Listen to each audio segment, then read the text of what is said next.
Mayor Smith, I'd like to add an item to the agenda. I'd like to make it E. Mr. Taylor would like to bring us up to date on the SAGE event. I'll second it.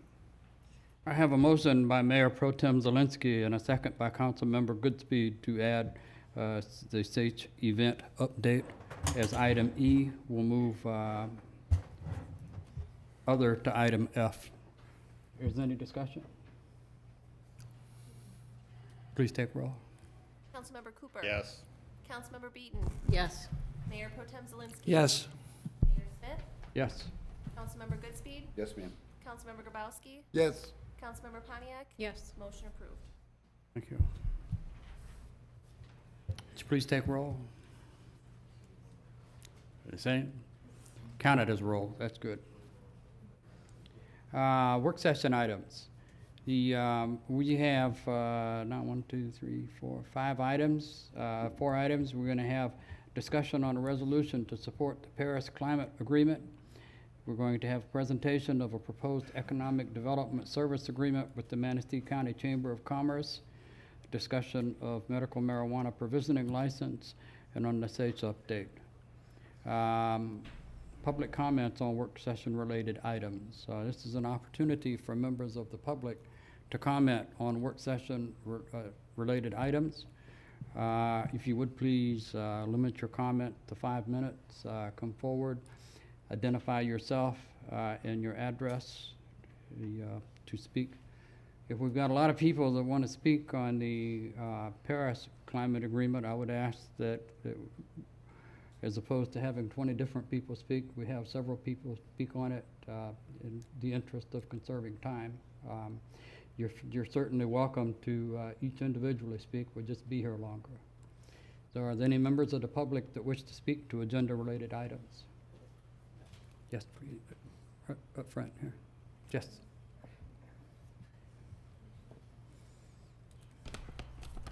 Hello, my name is Diana Wall and I live at 215 7th Street in Manistee.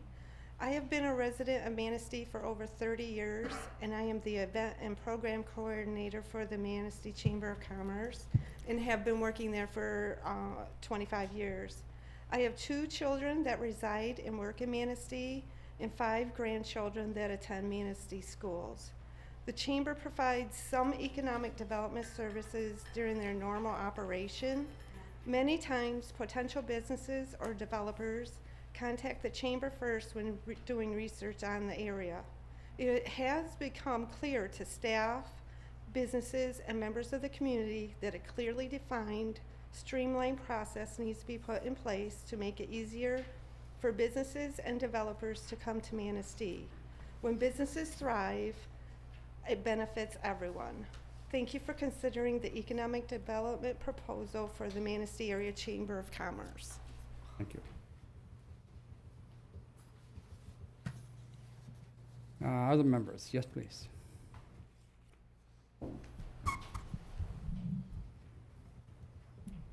Hello, I am Mary Payne. I live on 531 Broad Avenue. And first of all, I'd like to thank all of you for letting We the People Action Group come to the City Council work session. Just in case someone wasn't at the last meeting, I'll explain in brief what this group is about. We the People Action Group are a local, nonpartisan, grassroots network dedicated to education, advocacy, and action around issues of concern to the local community of Manistee. And thank you for keeping the conversation open and listening to what we have to say. As you know, at the last council meeting, we presented a resolution requesting that Manistee City Council commit to taking steps to reduce greenhouse gas emissions and explore and develop a climate action plan. Adopting a resolution and a climate plan would put the city of Manistee on the map and turn us into regional leaders. I know Manistee does take many steps to improve our local environment. They're very cool, and Jeff McCullough gave me an impressive list, and it's wonderful to see the progress being done. The next step is to adopt a resolution so a plan is set in place for our future generation, because I know we all care about them very much. You could take ownership as being the leaders that created this for our community and become a point of pride for our town of Manistee. Thank you.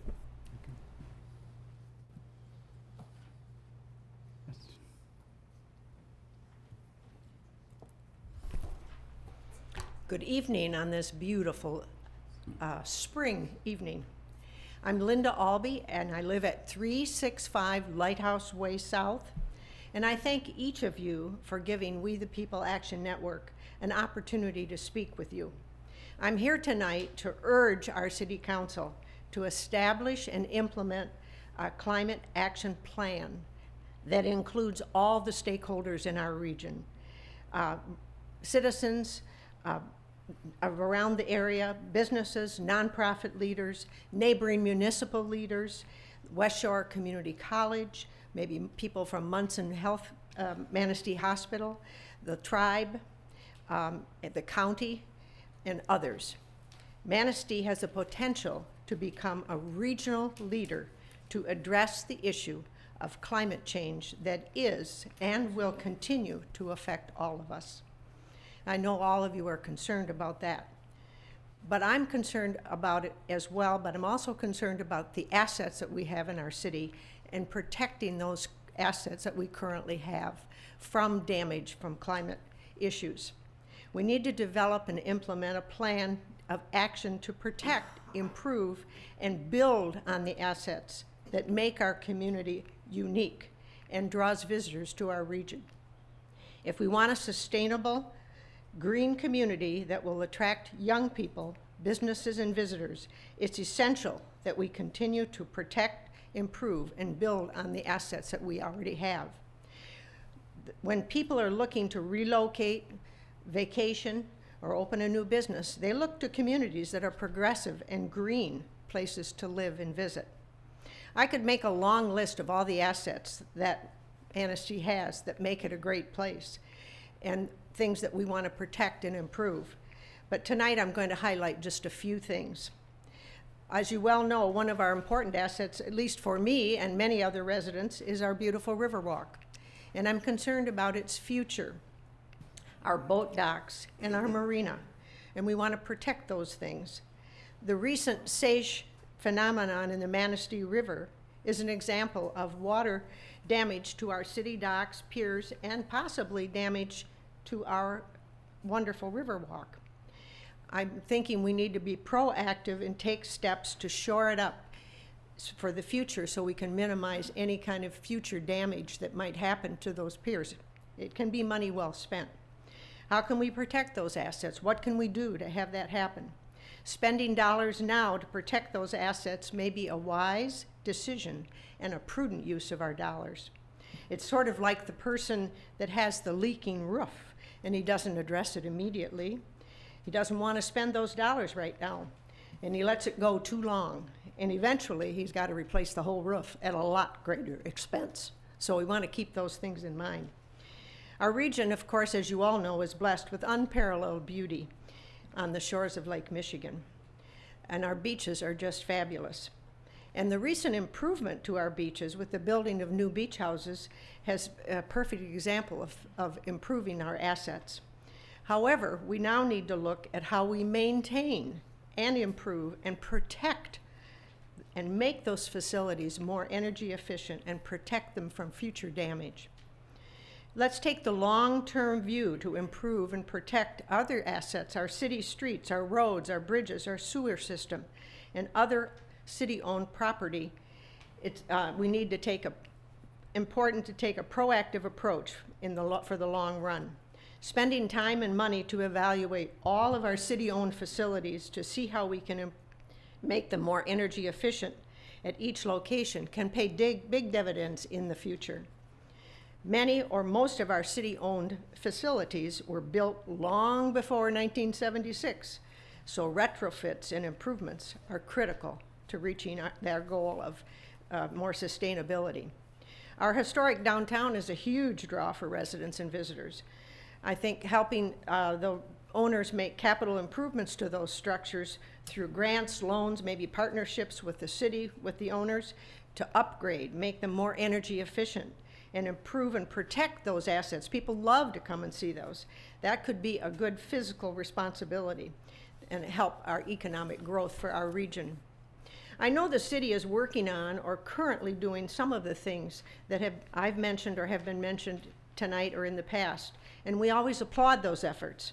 However, we need to do more, and we need to develop and implement a comprehensive climate action plan that gives us all a framework and a direction to make informed decisions Could you summarize? to Your reach our time is goal. up.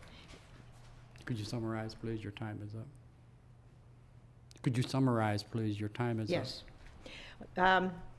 Being physically responsible city and becoming a proactive green community can and must go hand in hand. And the other thing I want to mention that I think the city needs to do, not just with this, but on lots of things, is toot your own horn.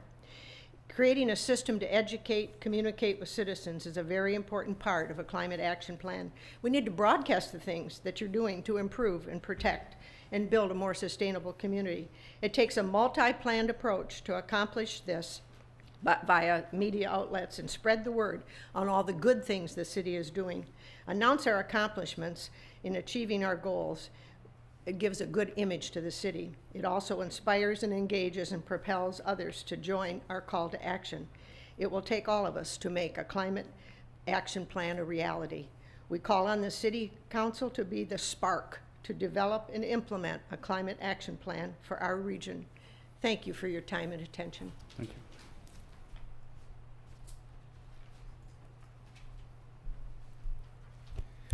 Good evening, council members. My name is Jacob Bergman, and I live just a stone's throw from here at 292 4th Avenue. I'm the Marketing and Communication Coordinator for the Manistee Area Chamber of Commerce, and I've only lived here since 2014, since following my parents down when they decided to move closer to their places of work.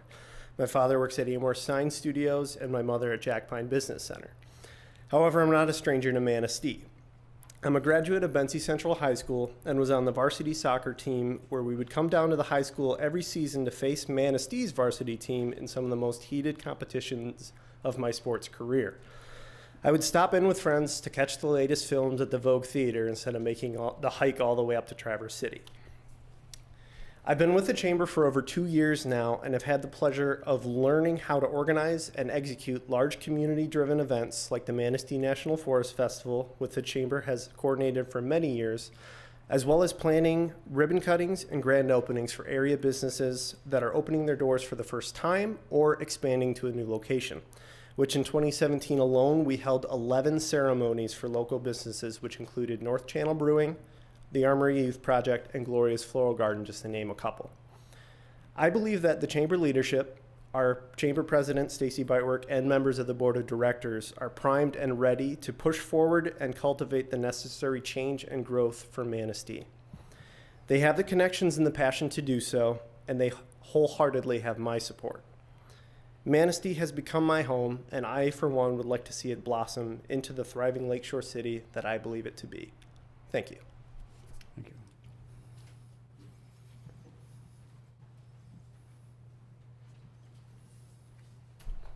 Good evening. My name's Al Fry. I'm at 2264 Murky Road, Manistee.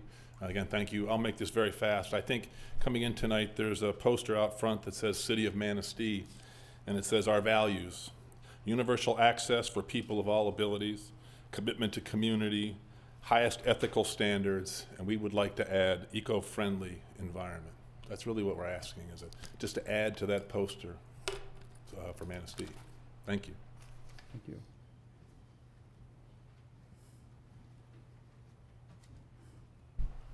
Hi, Jenny Pelton, 329 First Avenue, resident 26 years.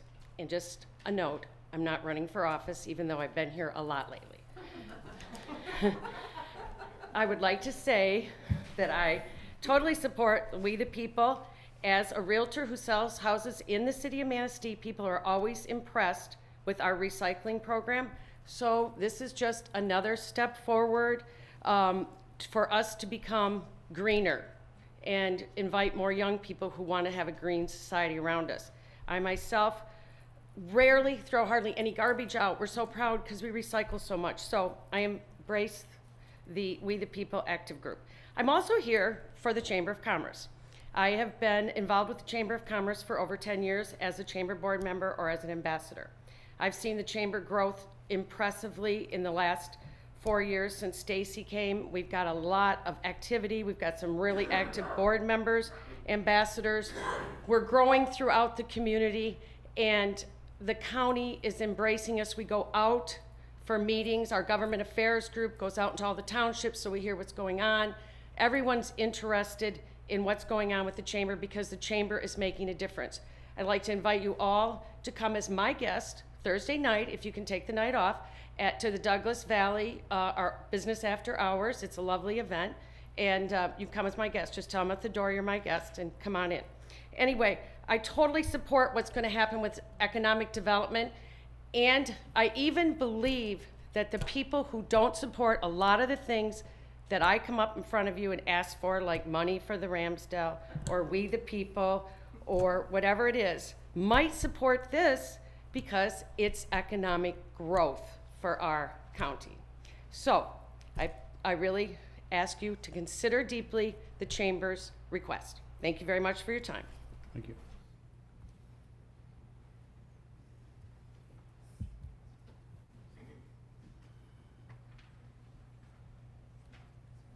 Good evening. I'm Jean Butterfield. I also live on Murky Road in Manistee. We are all really grateful to be living in a place as beautiful as Manistee. And basically, we want our community to embrace goals and actions that will keep our city and county green and resilient in the face of the kind of climate challenges that face us right now and that will be facing us in the years ahead. A green Manistee will not only protect our existing natural resources, as Linda talked about, but it will attract new residents who want to be part of our resilient community. We are asking you in our proposed resolution really just to do 3 simple things. 1, to join with over 1,000 other U.S. communities to support the goals of the Paris Agreement to reduce greenhouse gas emissions in our community. 2, to form a working group of concerned stakeholders across the spectrum to develop a proposed climate action plan that then could come back to you for your consideration. And 3, to explore the kind of funding opportunities and other economic benefits that would be available to Manistee as a result of adopting policies and programs that promote the long-term goal of reducing greenhouse gas emissions. As my colleagues have said, the environmental health of our city, our county, our communities, it's not a partisan issue, it's a human issue. Please lead us in protecting the environment that we live in, building on the work you've already done, and leading the way forward. Thank you. Thank you.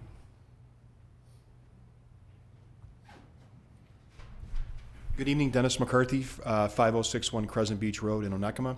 I work for Blarney Castle Oil. We're a 3rd-generation family business. I've jawed at you folks before, and I'm coming to you today as a sales and marketing person, and you're going to hear from our chamber president, Stacy, today about our proposal to you. And I think at the end of the day, the county and the city needs somebody out selling this area to outside people. That's outside investors, that's outside employers, and so we are asking you to designate us as the leader to do that. We've gone out and got private funding. Our company is supporting that, and we feel very strongly that we need that leadership in the county to bring more revenue, more tax base, more jobs to the area. So I'll let Stacy do her thing a little bit later, but we're here to ask for you to elect us or support us as a lead salesperson for the county. Thanks very much.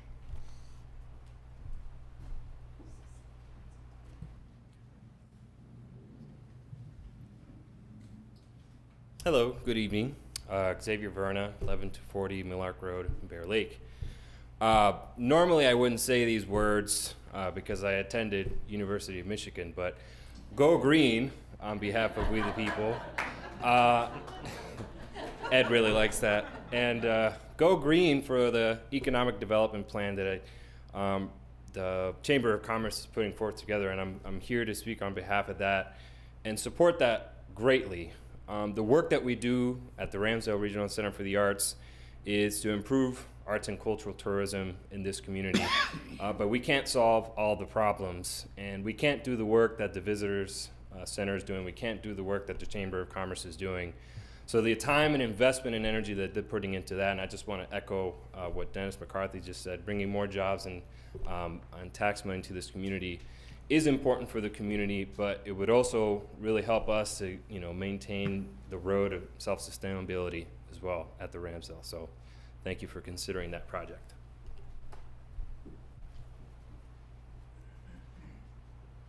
Is there anyone else that wishes to speak?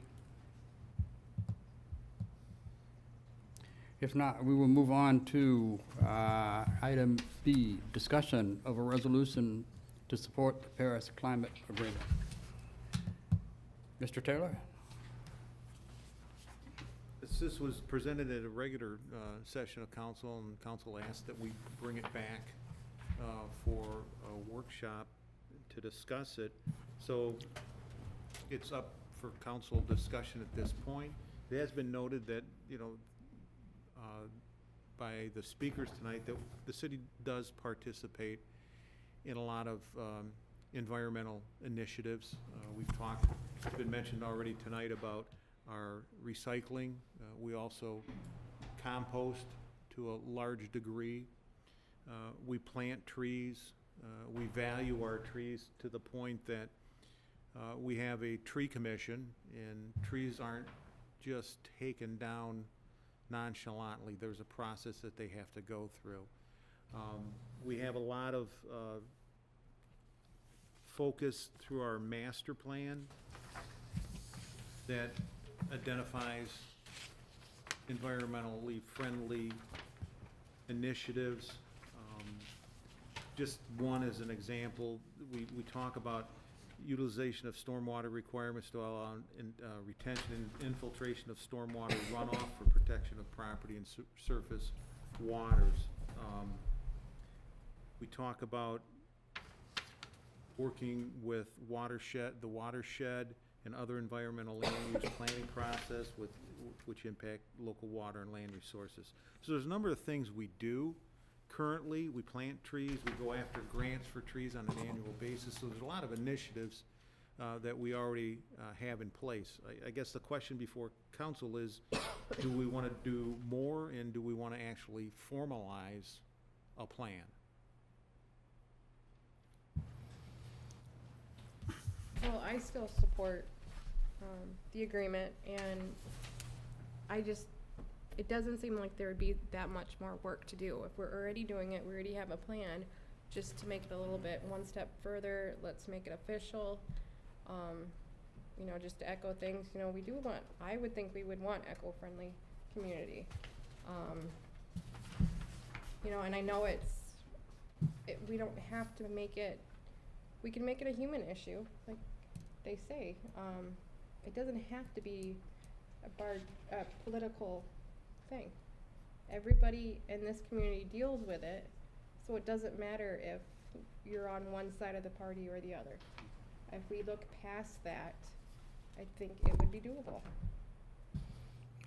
I think it's important that we understand what we can improve on or do differently or add to what we're already doing. I'm not sure I'm quite clear on that. No offense, I'm just not really clear what more we can do or how we can get there. Cost is always an issue.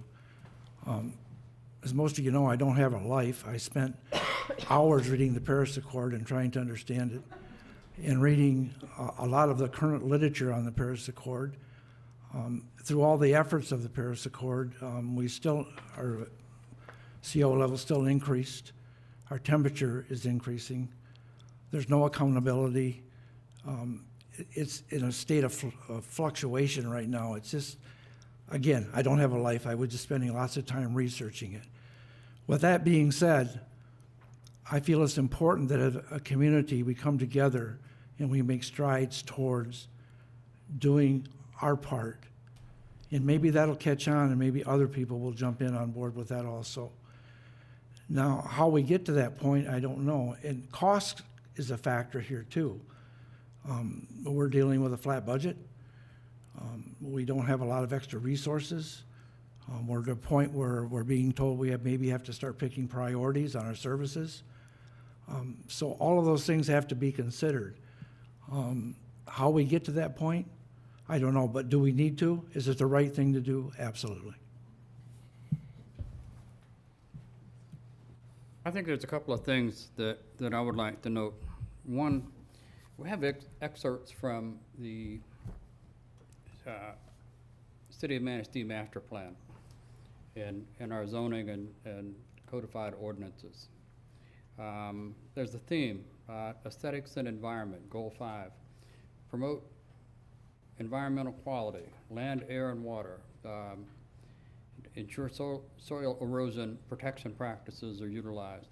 Support building practice, which utilize low-impact measures and meet leadership in energy and environmental design practices. Support and work through our watershed and other environmental issues. You know, when I look at what we can do at a local level, and I know Ms. Blakeslee's, we're about to embark on an update of the master plan. No? We just updated it 2 years, last year. I think we could probably take a look at that and see where some improvements can be made. I feel uncomfortable embracing something called the Paris Climate Agreement. That's an international issue, an international document. There isn't a community on Earth that isn't impacted by the environment in some way. To have a climate action plan for the city is something I'm not uncomfortable with. To have a committee or a work group work towards goals for the city is something I'm not uncomfortable with. I could embrace that, but the Paris Climate Agreement, I would be very uncomfortable endorsing that as a city government agency. It's outside our realm of responsibility and authority. It's no more something, I mean, I guess we could do a resolution to support peace on the Korean Peninsula also. I mean, that's an issue that's important that we could embrace. I mean, there's a lot of international issues that we could embrace and take on, but I don't think that's the role of city council and city government. I want to be environmentally friendly, but I think like Mayor Pro Tem Zielinski just indicated, and as was indicated, you know, sometimes it's a pay me now or pay me later kind of situation. I've been arguing that on streets for going on my 4th year now. We either fix them now or we pay more to fix them later on when they're deteriorated to the point that they have to be rebuilt at the most expensive cost as opposed to less expensive measures to put them in repairable state right now. We do not have a rising revenue. And that's partly because of the collapse in 2008 and the reduction in property values and the years it takes us to recover those because of the Headley Amendment and the rules on increasing tax value. I mean, that's just part of the game we're playing with here. As we go through things, we got 183 acres of parks and beaches that we maintain. Tremendous green space. As Mr. Taylor indicated, we've got a tree program. We apply for a grant each year. I just can't cut a tree down that's in the public right of way. I've got to fill out a form and make an application. People come and visit and make a determination as to whether or not it needs to be removed, and if it is removed, we're going to plant another one anyway. I think there's a lot of things going forward. Our master plan calls for charging stations in our parking spaces and such in the future. Yeah. I mean, there's all kinds of provisions towards the future. Solar power. We have embraced the energy efficiency in lighting. Our new boilers we're having installed right now for heating are an even higher efficiency, which drives up the cost. You know, hopefully they'll be efficient enough that will recover the cost in a short period of time. I guess my thought is that, you know, a climate action plan, forming a committee is something that I could support, but I'm not in favor of a resolution to support the Paris Climate Agreement. Can I say something? Sure. Yes.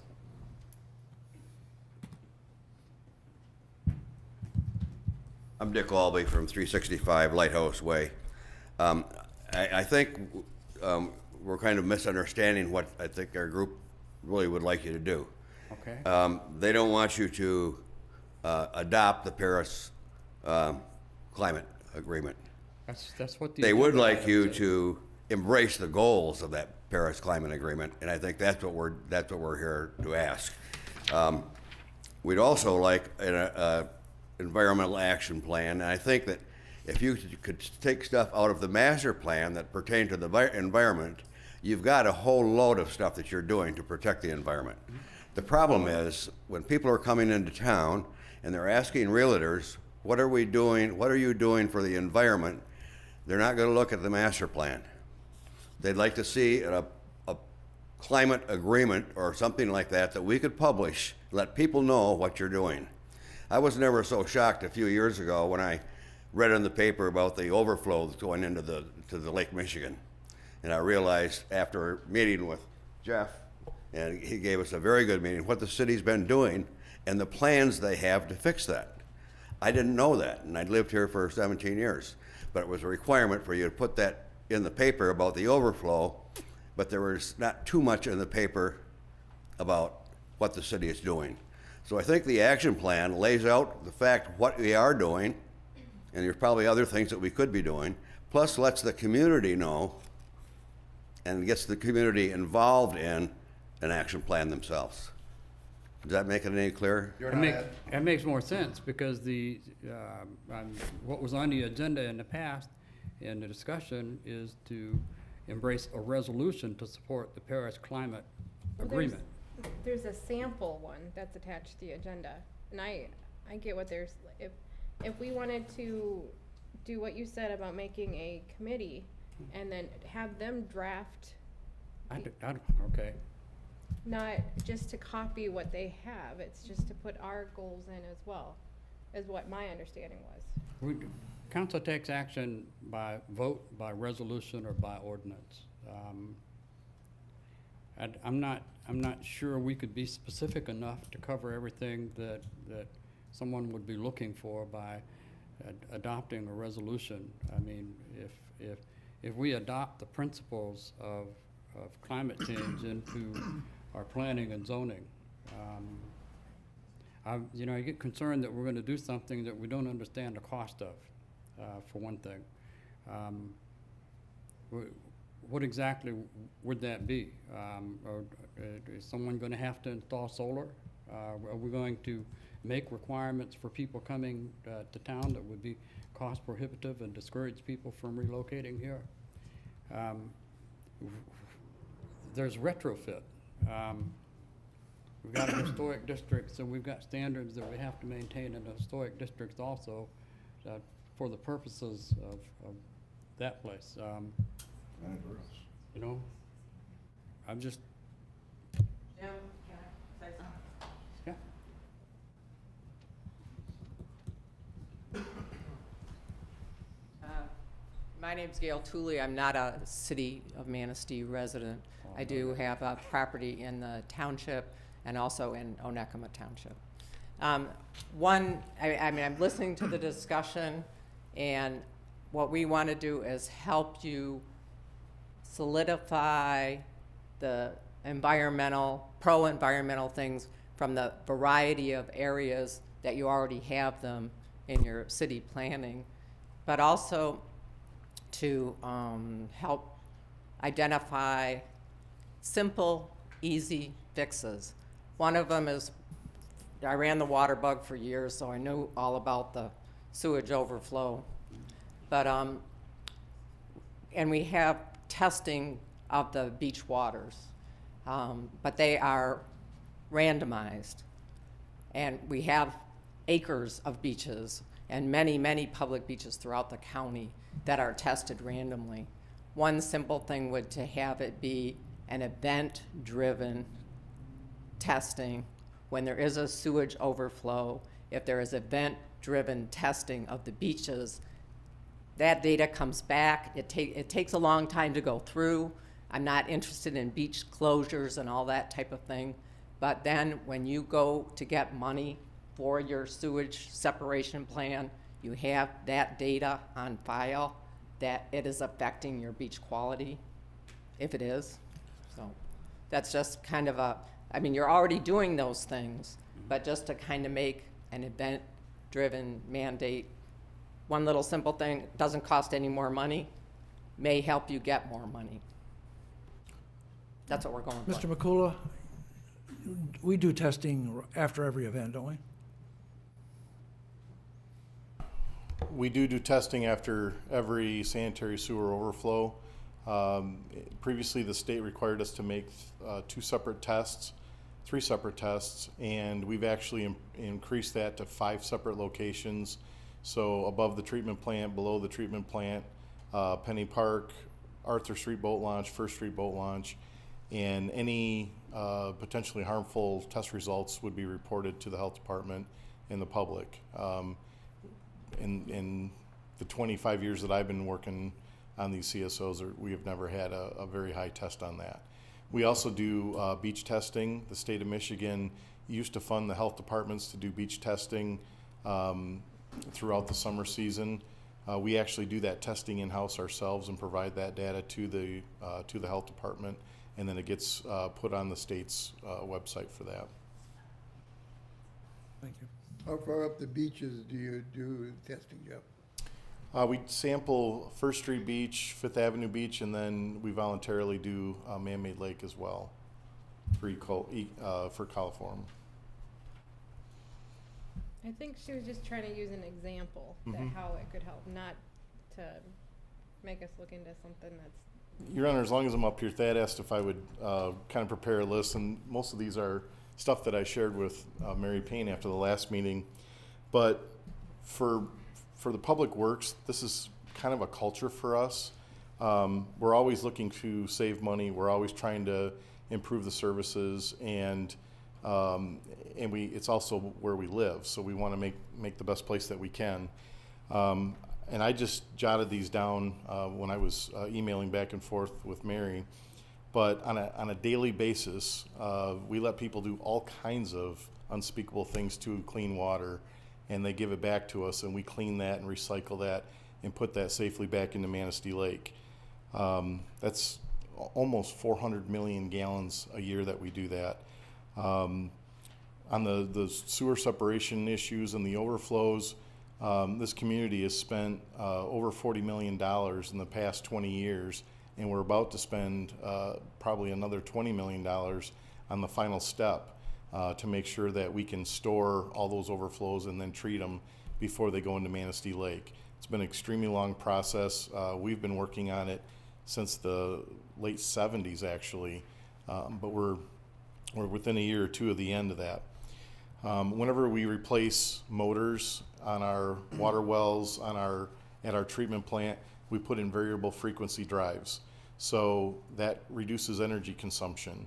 When we replaced the activated sludge pumps at the treatment plant last year, as an example, the old technology was for those pumps to run 100% wide open, and a valve would pinch down the flow that came out of them to just what the plant needed. Today we're running those on VFDs, so the pumps only run fast enough to supply that flow. Tremendous energy savings in that.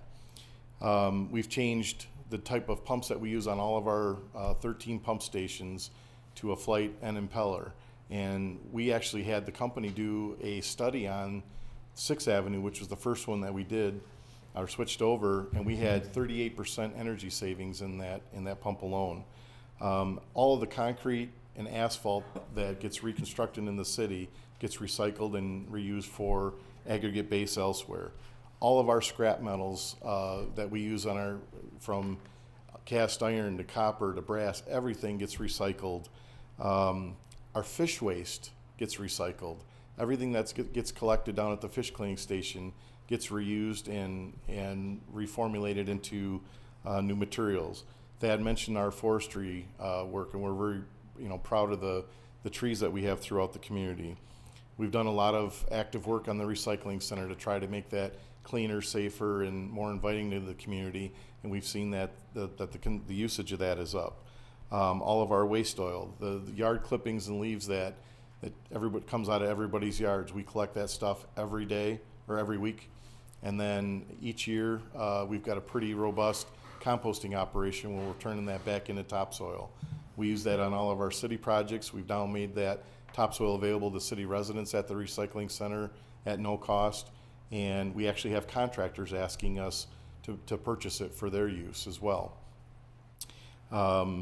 We've reached out to some of our local industry and we've been working with them. An example is last year Morton Salt had a overrun of salt that was out of spec.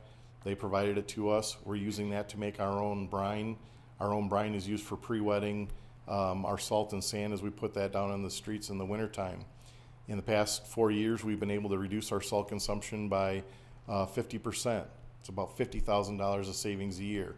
Plus those chlorides aren't going into the lakes and the streams and into the soils. Every time we do projects in any of our facilities, we're switching over to LED lights. They're actually at a price point where it doesn't cost any more to buy, but the energy consumption and the longevity has a tremendous savings.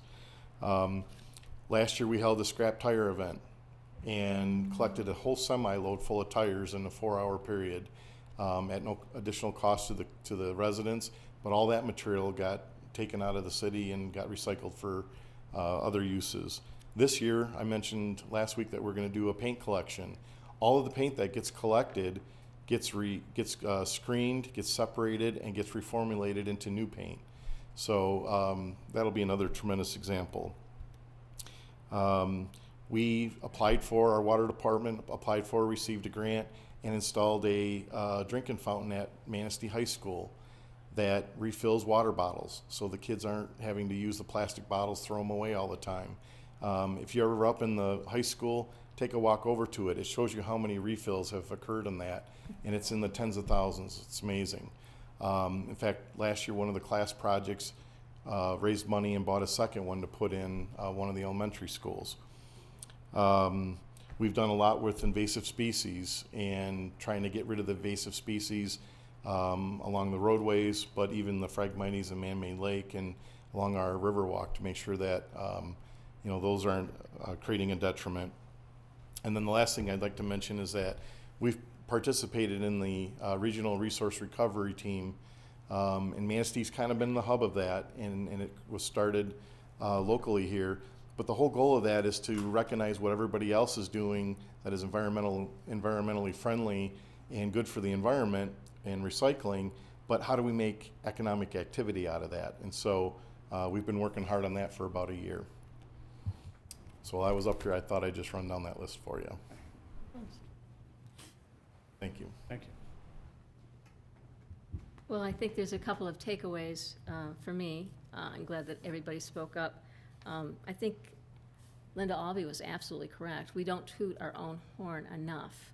And I think Dennis's comment also resonates with me that we need a salesperson for Manistee, because we are doing a lot of the right things and we're not getting credit for it, and we're not getting out there enough and letting people know exactly what we're worth. So I appreciate everybody's comments tonight. Well, you mentioned something about the economic development being handled by the chamber. It seems to me that's something that they should be aware of and pass out, all the things that you're doing.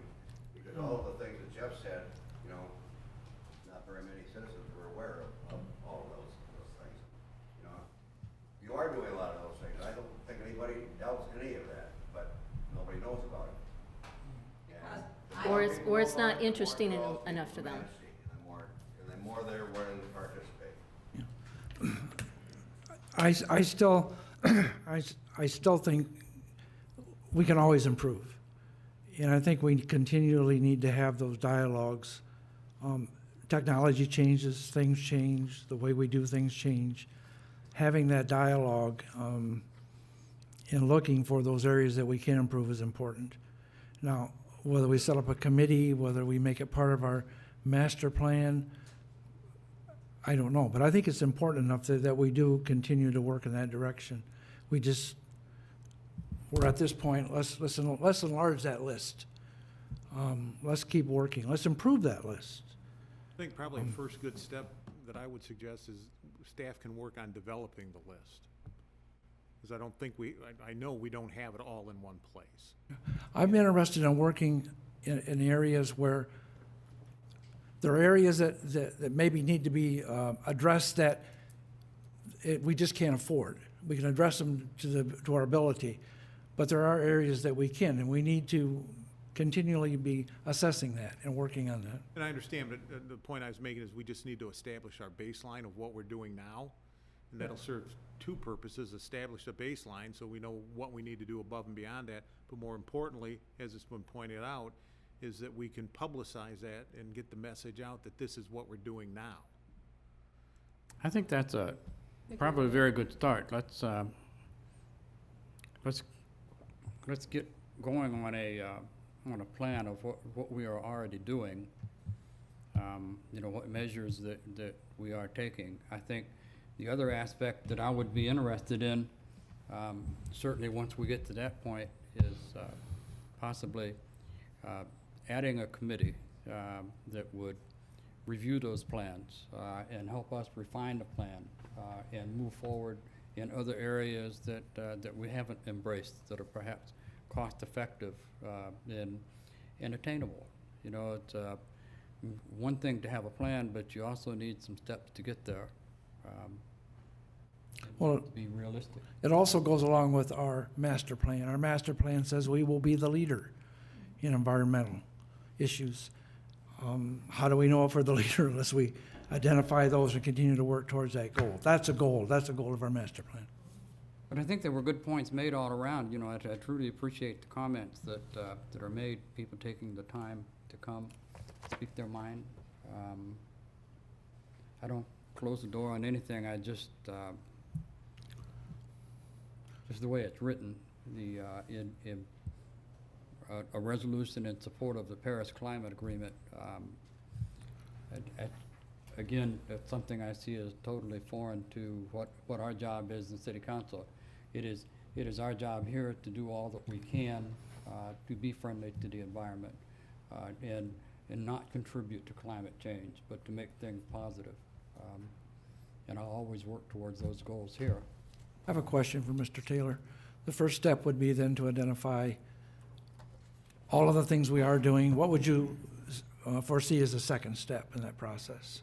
Well, the second step would bring it back to council just to let you know what we're doing, and then if council wants, then if you want to initiate some type of a committee to use that as a baseline and provide some suggestions on what we might want to do to improve upon that.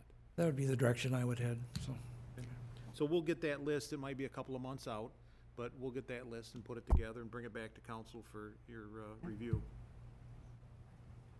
Everybody's consensus with that? Yeah, we have a tree commission. We have all kinds of commissions. Yep. Okay, thank you all again. Thank you. Our next item, presentation of a proposed economic development services agreement with the Manistee County Chamber of Commerce. Stacy? All right, good evening. Good evening. Jeff, I'll slide over for you. Thanks, Stacy. Oh, we don't really have a presentation. We provided you the proposal, and we wanted to have the work session to be able to kind of talk about what our proposal is and some of the areas that we identified that are in need of some economic development services. So I think we put together between 1 and 9 different objectives that we feel that this community needs, especially the city, that we feel that the Chamber of Commerce can fulfill those needs. So we're looking at discussing with you all tonight on 3 to 5 objectives that we think that we can fulfill in carrying on forward some of those ideas. So that's kind of why we want to have kind of an open conversation on that. The Chamber's been kind of the leader in the business community. We have over 300 members, and 70% of those members are within the city. So we feel that we need to work as closely as we can with the city for economic development. And I want to add to what Stacy said. For those of you who don't know me, I'm Jeff Rowe, 487 4th Street. I have the Edward Jones office next to the House of Flavors also. You all have done a great job of taking a look at, in this last budget cycle, the expense side of the equation. But what we're talking about is really helping you push the income side of the equation through economic development and hopefully solve some of these issues and make them a little bit more palatable, because then we do have revenue, because we have growth greater than what we're experiencing right now in the community.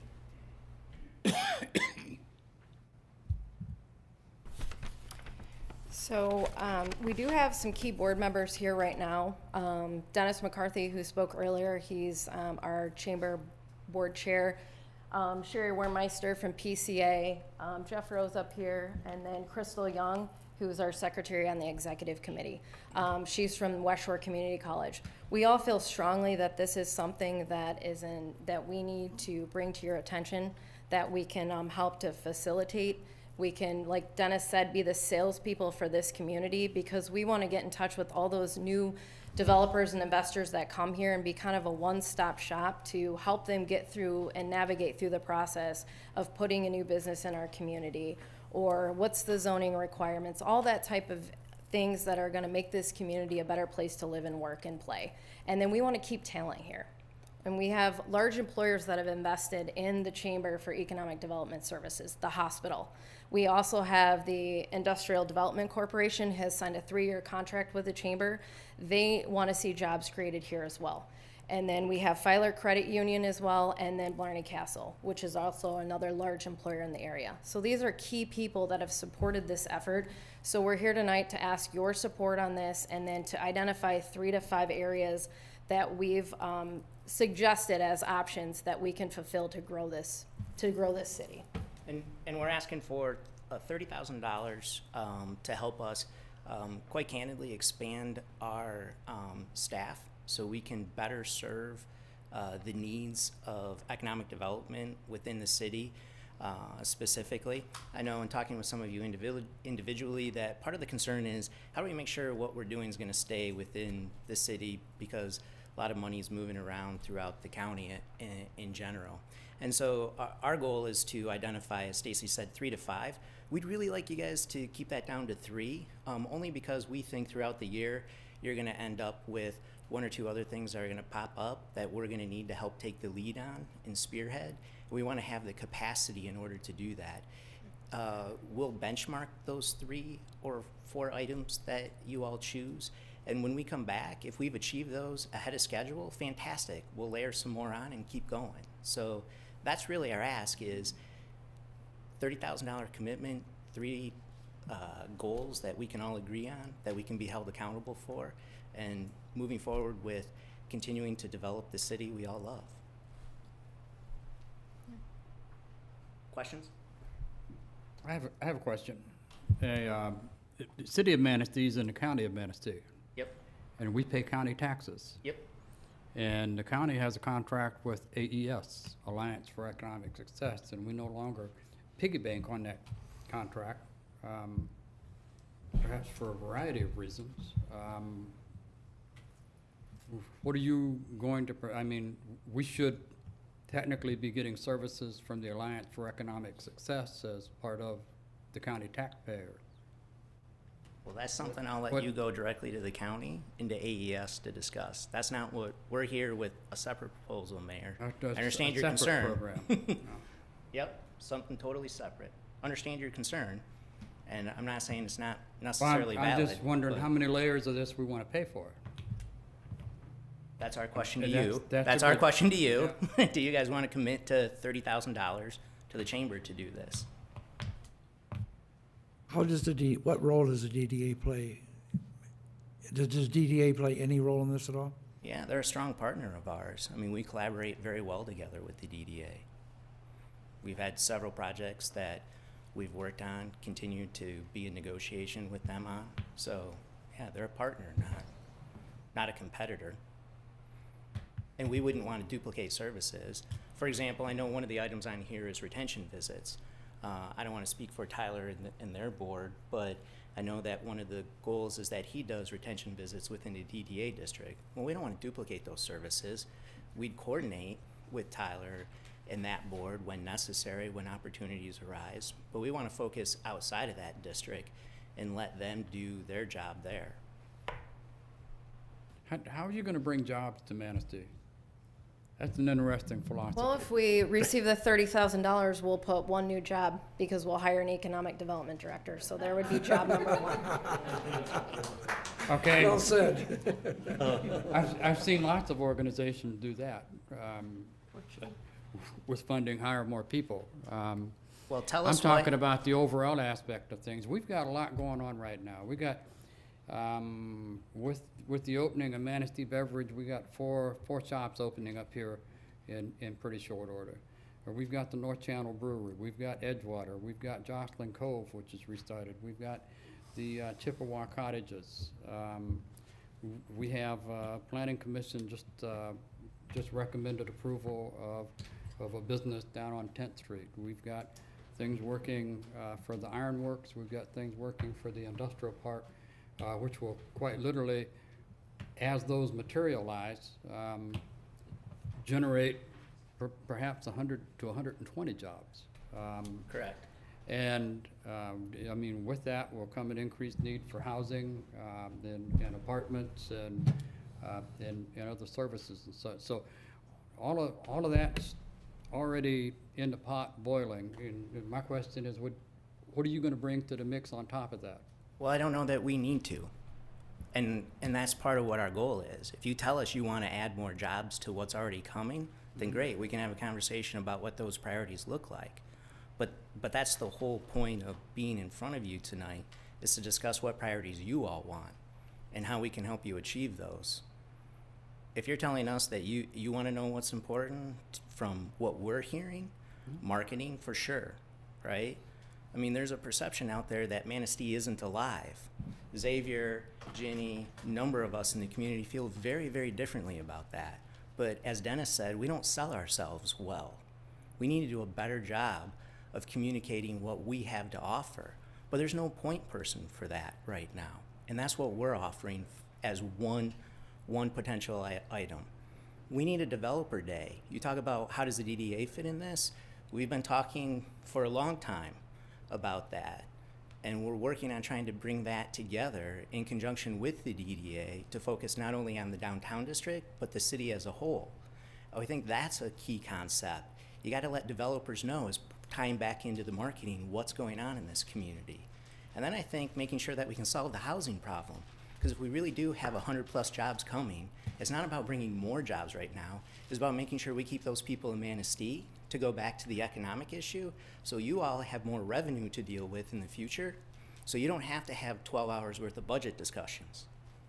It's a much easier conversation to have. And that's what I think we can bring to the table, is to be that. And later, if we need more jobs, we can talk about that. But I think the question is, what is economic development? And I think, it probably means something different to all 7 people sitting at this table.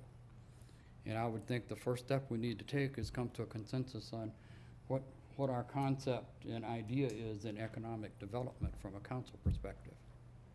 I would tell you what I've been dissatisfied with in the past is to be at a meeting and find out that someone's been wheeling and dealing on a project and stuff for 3 or 4 months already, when it deals with abatements and payments in lieu of taxes and other issues that require city council approval, and you're left off the table until it gets into the final stages. It kind of puts you up against the wall. It's like now you have this momentum building and people anticipating, and now you're a bad guy for saying no. And part of the reason for saying no is what we really can't afford to give all of those elements up to achieve that particular objective. And I think, it's important to have dialogue, but I think sometimes things are kept in secret for a long period of time until it, gets to that point. I know with Mr. Taylor and some of the developments that we've had lately, he's been pretty upfront about it, and we've been kept informed, and pretty much in the fold on things, and we've come to agreement with some of the proposed developers, on what exactly we're offering versus what they're offering. Made it clear that we're not talking about abatements and tax concessions and such like that. You understand that coming in, and the answer was yes. So I don't know. We, It's we, just- we would agree with you, Mayor, that operating in a silo is not what we're trying to do. And for a while, we've already collaborated at a really high level. I mean, Stacy, you correct me if I'm wrong, but you, the DDA, the CVB, the Chamber, and AES is invited, didn't always attend though, correct? Have monthly meetings. Stacy and I meet with city staff once a month, as well as the DDA and the Manistee Foundation.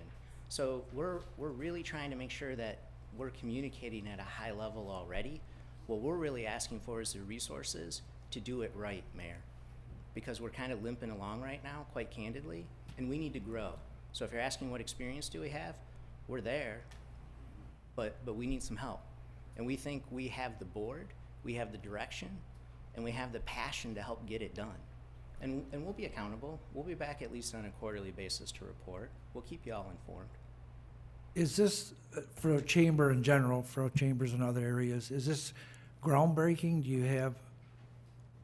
No, are you asking if other chambers do Right. economic development? Yes. A lot of my colleagues are already doing this, and they've been doing it for years. So this isn't something that's new to the chamber world. Well, having the opportunity to be invited to one of your meetings, I felt very special. I have no question in the capability or the ability of the people who are on that board. I think I had told you I was very impressed with the way you run a meeting and what you accomplish. I was also impressed with the fact that you could have so many members and still run and get something done. One of my concerns is that and I think you would be working with our staff and the DDA, you'd be working together on projects, or is this something you're just gonna be out doing by yourself? No, we're going to collaborate with all the other partners. So if something comes up, DDA will know about it, our staff will know about it, we'll be, okay. Correct. Yep. And that is not groundbreaking either. We've been doing that for a number of years, of working together. Yeah. Yeah. Okay. Kind of continuing on with your statement, Mr. Zelinski, I joined the chamber when I was in the private sector and joined the board about 7 years ago. And then the city actually allowed me to continue that place on the board when I was hired by the city. And board members serve 3-year terms, and you're limited to 2 terms. When I joined the board and met all the people that were leaving, I couldn't believe that the quality of people that were leaving were being allowed to do so. It was just because they were just top-notch people in this community.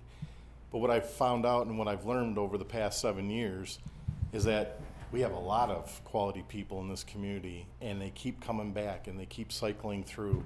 And once they come through the board, they're staying involved, they're staying in touch.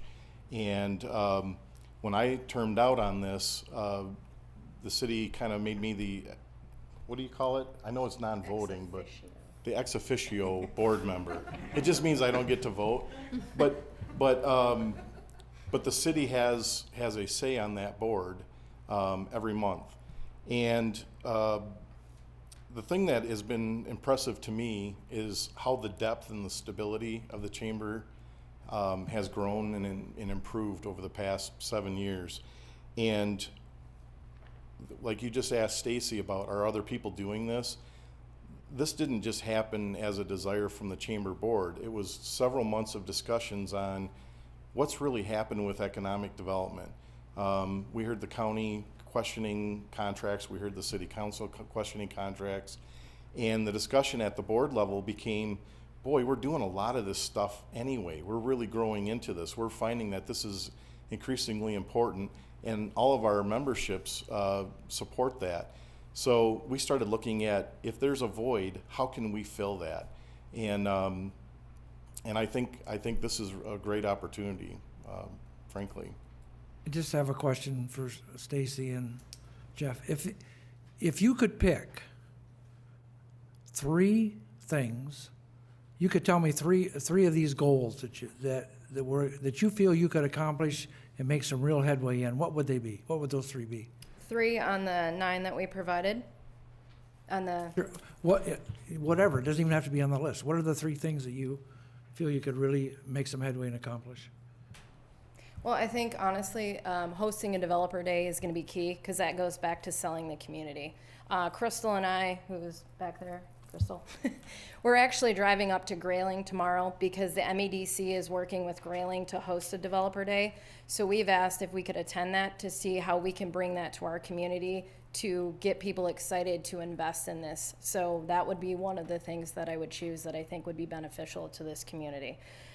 Second would probably be obviously business retention and expansion, because we do have a lot of great businesses here and we need to know what their needs are. How do they retain talent? How do they attract workforce?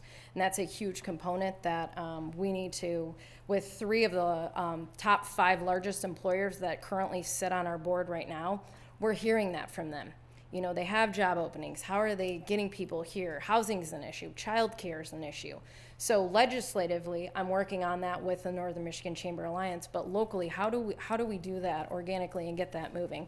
So that would be another one that I think would be really important, which kind of ties into the marketing underdeveloped properties.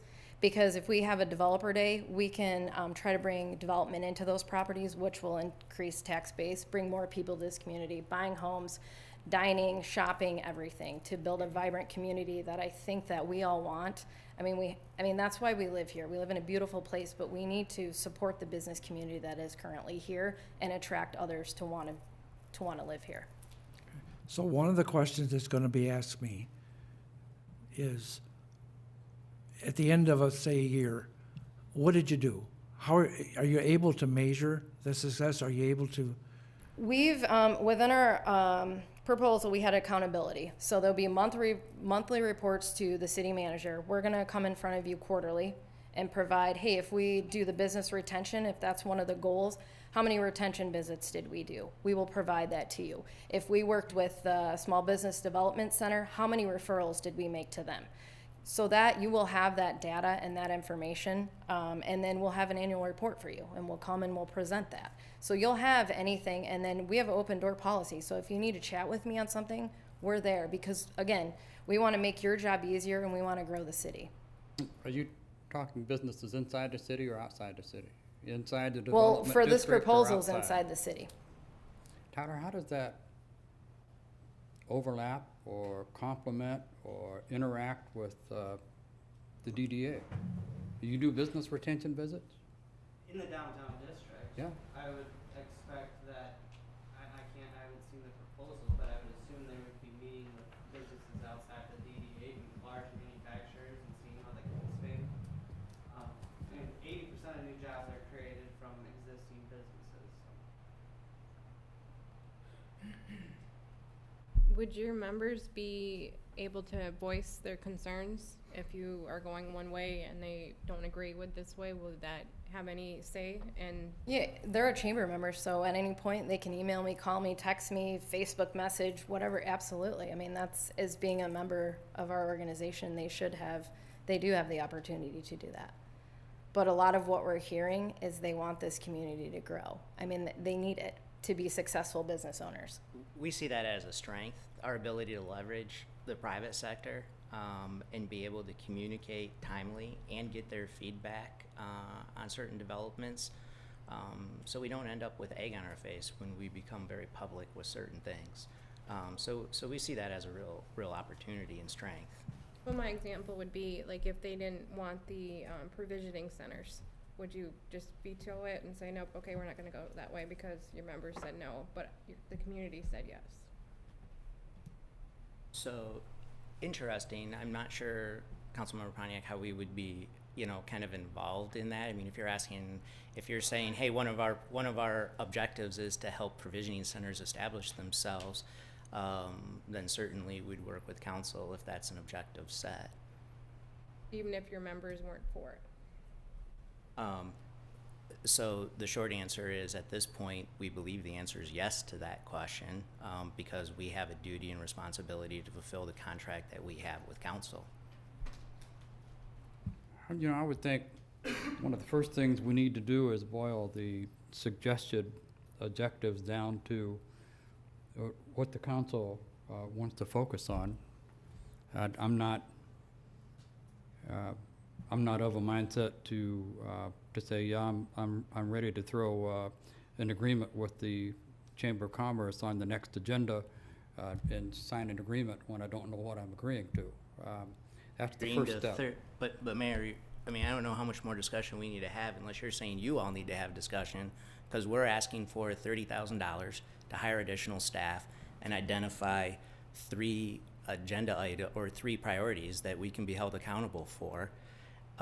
So I mean, if we come back a month from now, we'll still be saying the same thing. I guess I'm questioning what else you're asking of us, or what else needs to be discussed. And I think that's what we need to decide. Well, that's one of the reasons I asked you what you would pick as your top 3. If it's your idea, you're more apt to make it successful.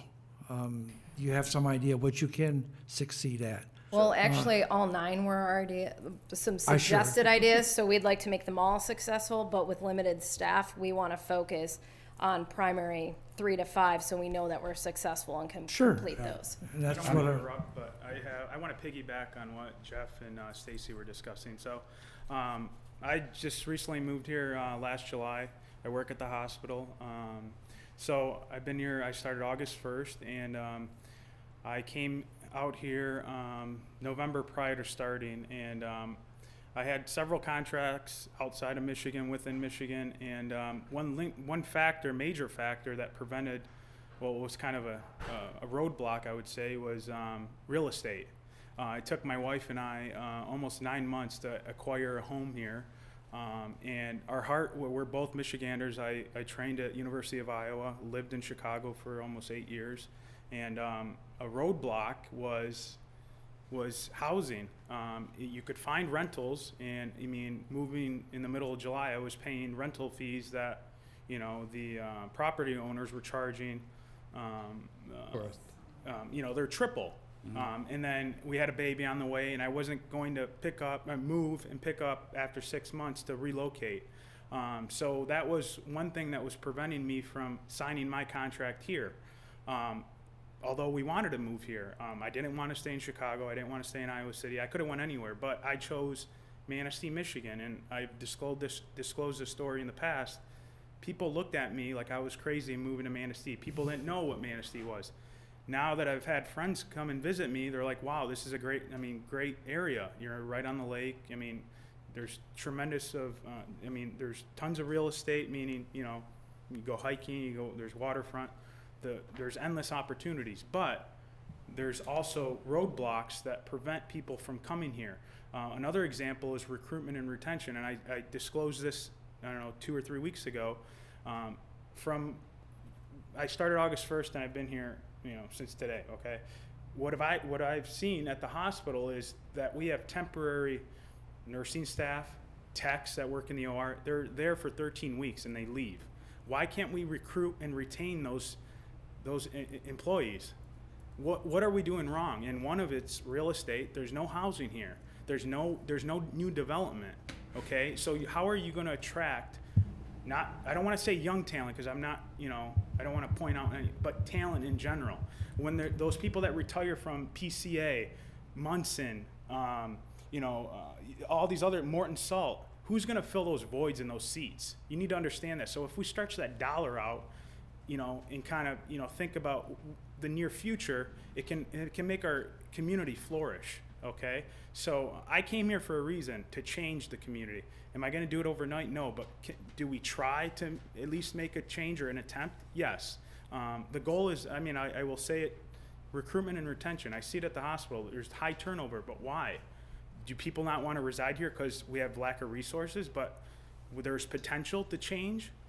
So just, keep that in mind, and I think it's for a good thing, not a bad thing. But I just wanted to reiterate what was discussed between Stacy and Jeff about retention and real estate. It kind of goes in full circle, and failure's a good thing, because think of Michael Jordan. He failed, but then he was one of the best basketball players in the league. So failure is a good thing. It makes you look at what the potential is, or kind of makes you look in front of you and say, hey, you know, we can work on things. So maybe give these guys a chance, and then, you know, have them flourish a little bit so our community flourishes. So that's all I have, but thank you. I would like to add some comments. Waiting my turn. I've been thinking a lot about setting goals and objectives, and I have a very simple goal. And this is just an example. I want to take a big piece of non-exempt or tax-exempt property and turn it into something that's revenue generating. And this is just an example. It's been recently in the news with the Catholic churches. I live on the north side. We have an unused Catholic church right now that's in dire need of repairs. And not only do they own property between St. Mary's Parkway and Monroe Street, but they own property across the street from there. That's a huge chunk of land. Something, if there's a way to negotiate with the Catholics diocese on releasing that into something that would benefit the community, I think that would be great. We do need more housing. It's just and I live right behind it. I stare right at it. My backyard looks at this. I bought my house because I loved that church. I love listening to the bells. And it's not an active church anymore. So I think something should be done with that property. If I was just one person by myself, I would just say, this is a project we'd like to see happen. So that's my suggestion. And I think that's kind of where we're at now. I think everybody's got some different objectives or ideas of what we want in economic development, and they're not yet in sync. And I'm not willing to commit $30,000 and then come up with some goals. I'm going to want to see some goals up front of what I'm committing the $30,000 to. Well, I was going to say, Mayor Smith, if you're asking us to identify the goals, we would echo, I mean, as a board, I mean, Stacy didn't randomly pick those. We've had discussion. Those are our top 3 priorities. Would be developer day, retention visits, helping current businesses grow, and then working on vacant, underdeveloped properties, which Councilmember Bean would certainly fit the St. Mary's property. So, Well, if I had to pick priorities, I would pick what you felt you could succeed at. I don't want to be in a position to spend taxpayers' dollars to fail. That's why I asked you the question. What do you feel you could be most successful at and accomplish the most? So if I had to pick 3, it would be the 3 you just mentioned, not excluding the rest of them. I'm sure you would still go there if that opportunity came up, but those would be the top 3 that I would pick. I think the other thing, and thank you for that, Mayor Pro Tem Zielinski, but I think the other thing that's worth mentioning is many of us, most of us within the chamber and on the board are in the private sector. Failure is not really an option for us, usually. So we didn't take this task on lightly, and we don't expect, despite that I agree with Frank, that, you know, we may misstep, but in the long run, we expect to be very, very successful at this. And we have no problem being held accountable.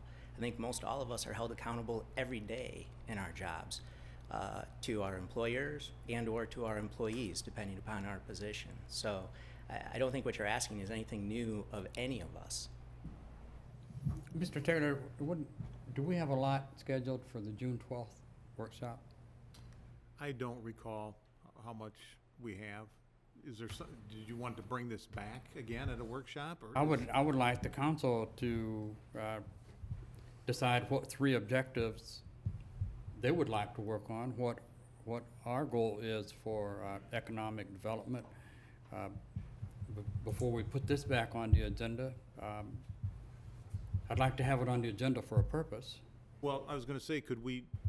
I mean, this is a try to work presentation. towards We consensus scratched right the now? presentation before. Right.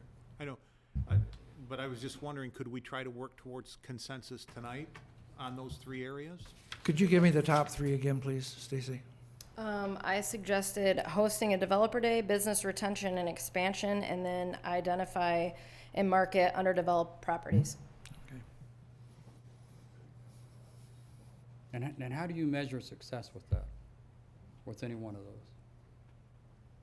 Well, Developer Day, I mean, we're going to showcase this community probably on how many people attend, working with Michigan Economic Development Corporation, going to Grayling, talking to them, seeing how that, making other connections. You have to remember what Jeff pointed out. Our chamber is all private sector. So they have a lot of connections throughout the state and quite frankly, throughout the country. So if they see value in this community, they're going to invite those individuals to come to our city. So those connections that they have, bringing those individuals here to build this community, that's a huge win for us. And that's, a huge marketing tool. And currently right now, we're developing a relocation guide. We have nothing to give to new families that are here, or any engineers or doctors that come here to showcase this area. They want to know about childcare, early childhood development, schools, healthcare. We don't have anything collectively to give them. That doesn't look good for our community. So we as a chamber said this is important. So we've been working on that and working with multiple people to get this publication ready to go, and then we're going to provide that at Developer Day to showcase this area and why we all live here and are invested in this community. And Go Green would be part of that, right? I'm actually Go Blue, but we both are. Yeah, it's all good. In terms of retention visits, that's a number we can agree on, right? That's not a difficult task. But again, we need additional staff in order to do that. We do a little bit of it right now, and as I mentioned earlier, our goal is not to overlap what already exists. I mean, we work hand in hand with the DDA, not counterproductive to their current efforts and what they're doing. In terms of vacant properties and underdeveloped properties, again, we'll work with Denise, with Thad, with you all, and identify what we need to go. And develop those. I'm always hesitant to as one organization tell another organization what your priorities should be. But if you're asking us, those are the three that we would pick. Well, I'm asking you because I want to know, I'm sure you've had some discussion. Right. And I'm sure you know what you could be best at and succeed at. That's the only reason I And we ask. think we can be very successful at all of those and still allow us the opportunity to do other things as they arise throughout the year. So if we pick three, that's not carved in stone. We could change that midway through a. Yeah, I mean, we'll be back on a quarterly basis to report. And as I said, if we achieve success, we host Developer Day, and we still have capacity, and we all think there's something else that's important, then great. We have a conversation about adding a new priority that we're held accountable for. I think we can craft the agreement to allow for that possibilities. In my discussions with the chamber, I want to have a rolling 3 or 4 objectives. And, I'm optimistic that maybe they accomplish 1 or 2 of them in the first year of the agreement. We add something else onto it. So we always have 3 or 4 that we're agreed upon and we're working towards. But I think we can craft some language in there that gives the council an opportunity to pull one off if something else comes up, or add something else and ask them to work on. I mean, we're all pulling in the same direction. It's our goal to be successful. I'd like to think it's your goal for us to be successful in this matter. Yeah, I hope I didn't imply anything No, other no. than that. No. I just. But I think delaying, and that's why we're asking for consensus and moving forward. We're flexible. I mean, that's the beauty behind our organization. We can respond pretty quickly. We have a board that's fully engaged and behind these efforts. So if you all say, yeah, that's great, let's go, but a month or 2 months down the road, you decide you have different priorities, fine, let's have a conversation and adjust. Right? Mm-hmm. Sure. As you know, I'm a realtor in town, and I do represent some people with underdeveloped properties. And, Stacy and I in conversation, I'm always like, I have a vision for this property, and I have a vision for this property. But I alone can't find that developer for that vision.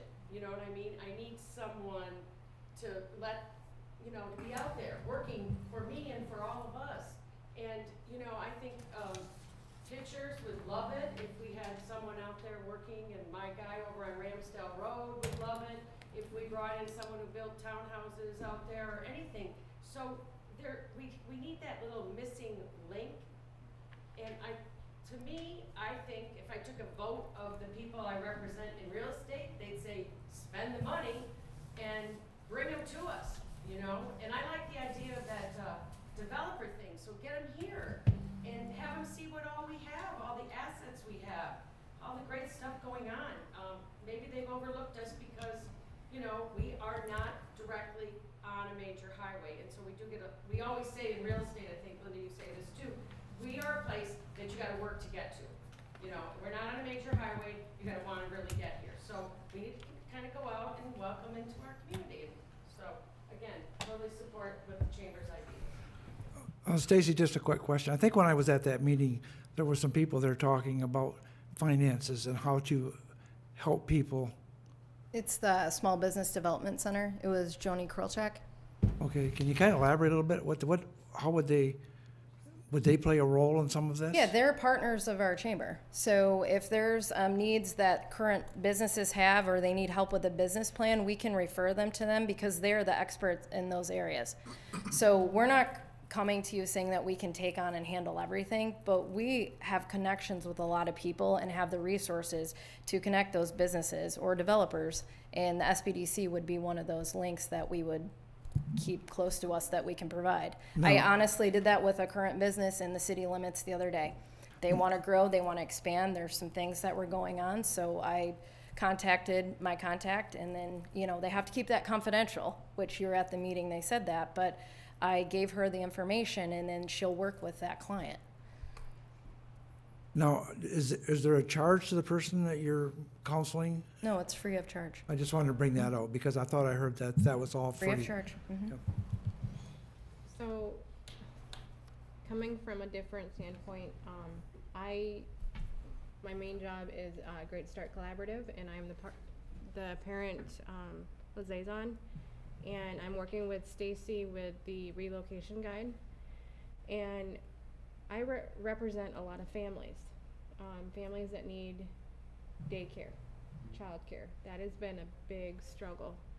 Moms want to go back to work, they can't find daycare, or they get work and they can't pay for daycare. So that would be one of my priorities. And one of the things that I produced was a website, ManisteeFamilies.org, that has all the community resources. So it lists daycares, preschools, schools, social resources, all that stuff that will help with the relocation guide.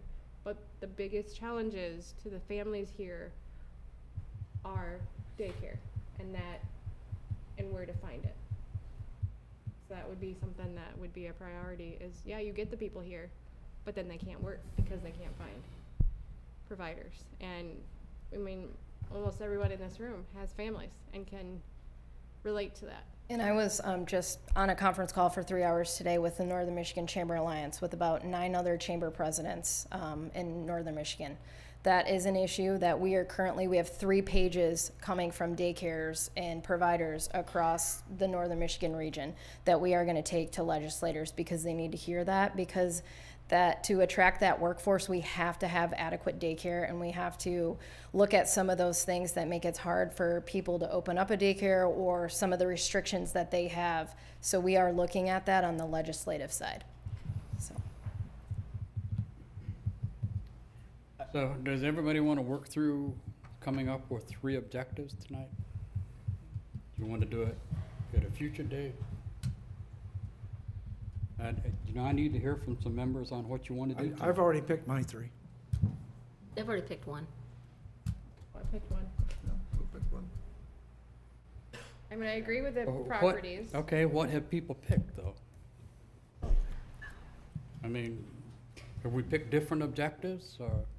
Well, the properties that Linda had said, and then to piggyback on the increased number of living wage jobs, and then how to fit daycare in there would be mine. Housing. That's,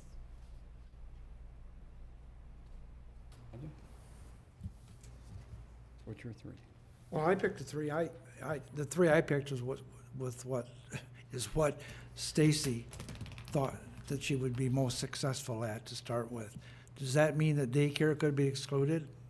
Well, Absolutely like I not. said, daycare, we're obviously working on hard with the legislative, and I included that in your packet with the Northern Michigan Chamber Alliance, and that's one of our 4 priorities with that group. And they are going down to Lansing on June 6th to lobby with all the legislators on that. So that is an issue we're currently working on. So, I mean, if you want to get the bang for your buck, I wouldn't pick that one because we're already doing it. Just throwing that out there. Kind of like, what comes first, the chicken or the egg? We have a potential for all these people, all these jobs, a potential for a lot of jobs, a lot of employment. We have no housing. Do you build the housing first? You get the jobs first? It's hard, so. And I would also, I heard the issue of housing, I would remind council that AES is making that an initiative. They've already started conversations in the community on housing, so I would suggest we exclude that from our list for right now, because someone else is already working on it, and then pick some areas that aren't being addressed currently. I just have to throw out there, my concern is we've got so many things being done by so many organizations. Why can't we just streamline all that together instead of adding one more thing someone is doing? And there's no offense to you guys. Well, that's actually what our goal is. Yeah. But So you hit the nail on the that's head. what That's we're where trying to headed do. in the big picture, but we gotta start somewhere. So we're here. I mean, I don't see how, like, the city can't do a little bit more. Did we The budget 25,000? DDA can't do a little bit more. I mean, we're already, They're saying why 30. add, I mean, our budget was so hard to, From the city standpoint, we don't have the capacity to do what they're going to do in the fashion that they're going to do. They're going out to hire an employee to focus strictly on our economic development goals. We don't have that capacity with our staff right now. We can't dedicate one individual to do that. I'm just That's- concerned with the money. It's how we're gonna, There's 25,000 in the budget, I believe, and they're saying 30. I thought it was 20, I thought it was 27, okay. And Yeah, And 25. I don't see that as a deal breaker in the size of budget that we have, that I'm certain we can come up with 5,000 somewheres to make the 30.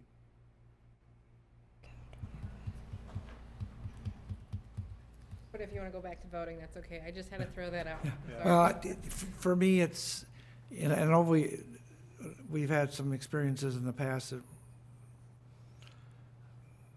that I don't want to go to the past. Let's go to the future. Well, one thing I want to add, one of the things that really excites me about the Chamber's proposal is the fact that there's private investment, private entities that are willing to partner with the city, with the public sector, to drive economic development. And I've said for my entire career that economic development is not solely in the purview of the public sector. And for it to be effective, you've got to get the private sector to understand that they have a role to play in economic development. So I'm excited about that partnership.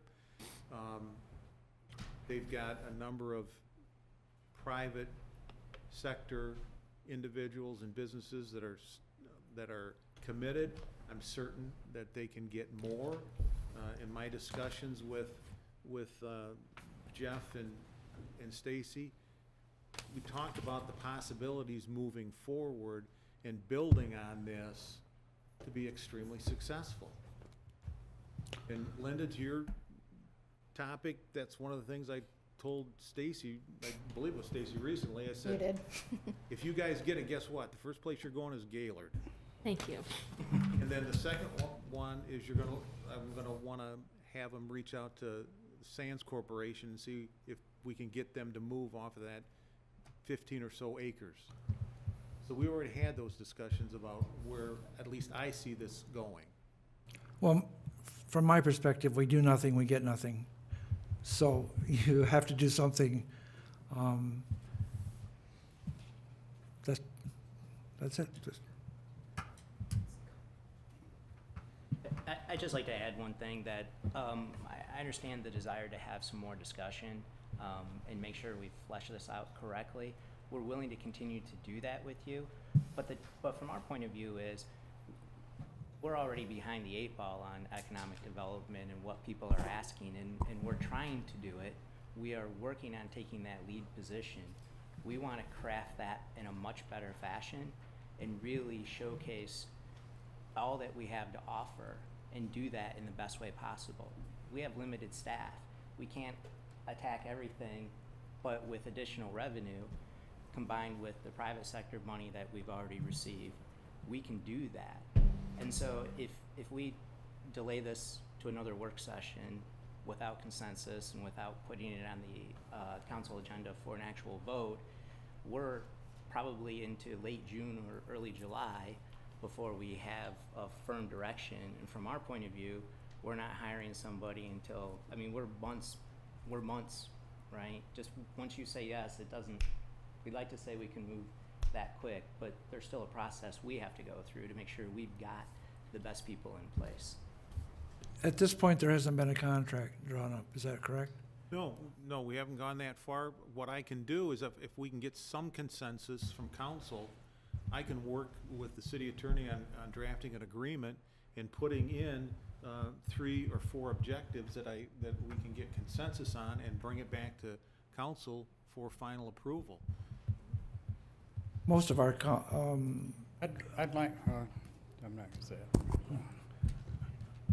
Okay, so the 3 that I like are to showcase Manistee, the properties, and increasing living wage jobs. If we could go down the line. Okay. There's what? I'm not ready for a point yet.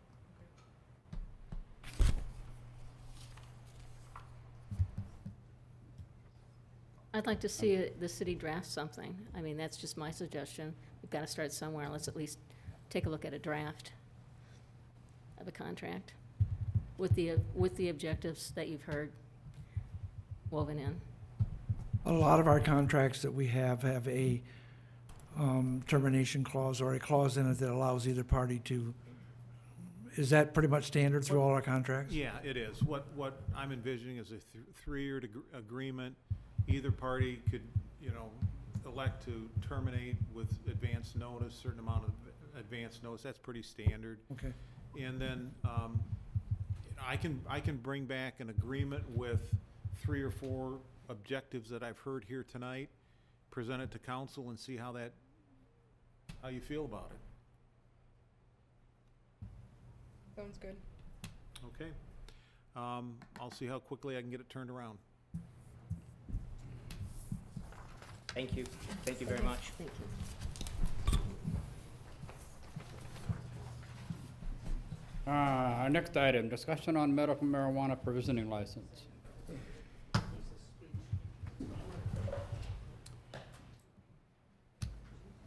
Again, this is another continuation from a previous workshop we had. At the previous workshop, it was requested that we have Lieutenant Ambrose from the SENT team attend, and he's graciously accepted. And I think out of the corner of my eye, I see him walking towards the front of the room. He takes cues well. So Lieutenant Ambrose is here, and I know Councilman Beaton especially had some interest in having him here, and I'm assuming you have some questions you might want to pose. Good evening. My name is Andrew Ambrose. In the interest of being respectful of your time, I'm going to keep this very short. I do have a PowerPoint presentation that a lot of the facts that I speak about it's contained in there along with the source, and I would be happy to provide that to the council so you can review that at your leisure if you would like to. It's all public information. Everything that I quote is factual based on some sort of a survey that was conducted or a report that was generated by a third party. And medical marijuana in Michigan is very similar to what's happened in Colorado. So a lot of what I'm going to talk about is what has happened in Colorado we have had enough time that we don't need to speak with for instances or what we think is going to happen. I can speak based on what has happened in Colorado. Michigan is a lot like Colorado in the fact that we have went from marijuana in Michigan is illegal to a medical marijuana state, which we are currently in. We are now going to a Licensed Facilities Act, which is just like Colorado. We are trending like Colorado. Therefore, a lot of the facts, again, are going to come from Colorado. The marijuana that many people in this room may have smoked years and years ago was at a substantially lower percentage of THC. A lot of the studies that were presented to get the Medical Marijuana Act passed in the state of Michigan were based on those studies of a medical marijuana THC level significantly lower than where it is currently. Since the medical marijuana law has passed, the medical marijuana community has started doing a process called butane hash oil, where they're extracting the THC from the marijuana, and that THC goes from 12 to 15% up to 80 to 90% potency. So those are some things I just want to let you know of a factual basis that are going to be out on the street. Provisioning centers in Michigan are currently illegal. There have been a number of dispensaries, is what we call them in Michigan. There have been a number of dispensaries operating in an illegal capacity throughout the state of Michigan. The Medical Marijuana Facilities Act is going to allow those dispensaries to open under strict licensing. What happened in the state of Colorado is they opened provisioning centers under the Medical Marijuana Act guise, and then recreational marijuana took place. So medical marijuana was going to be taxed, and I'm just going to make up the percentages because I don't remember exactly what they are, but medical marijuana in Colorado was taxed at 10%. Recreational marijuana was going to be taxed at 25 to 30%.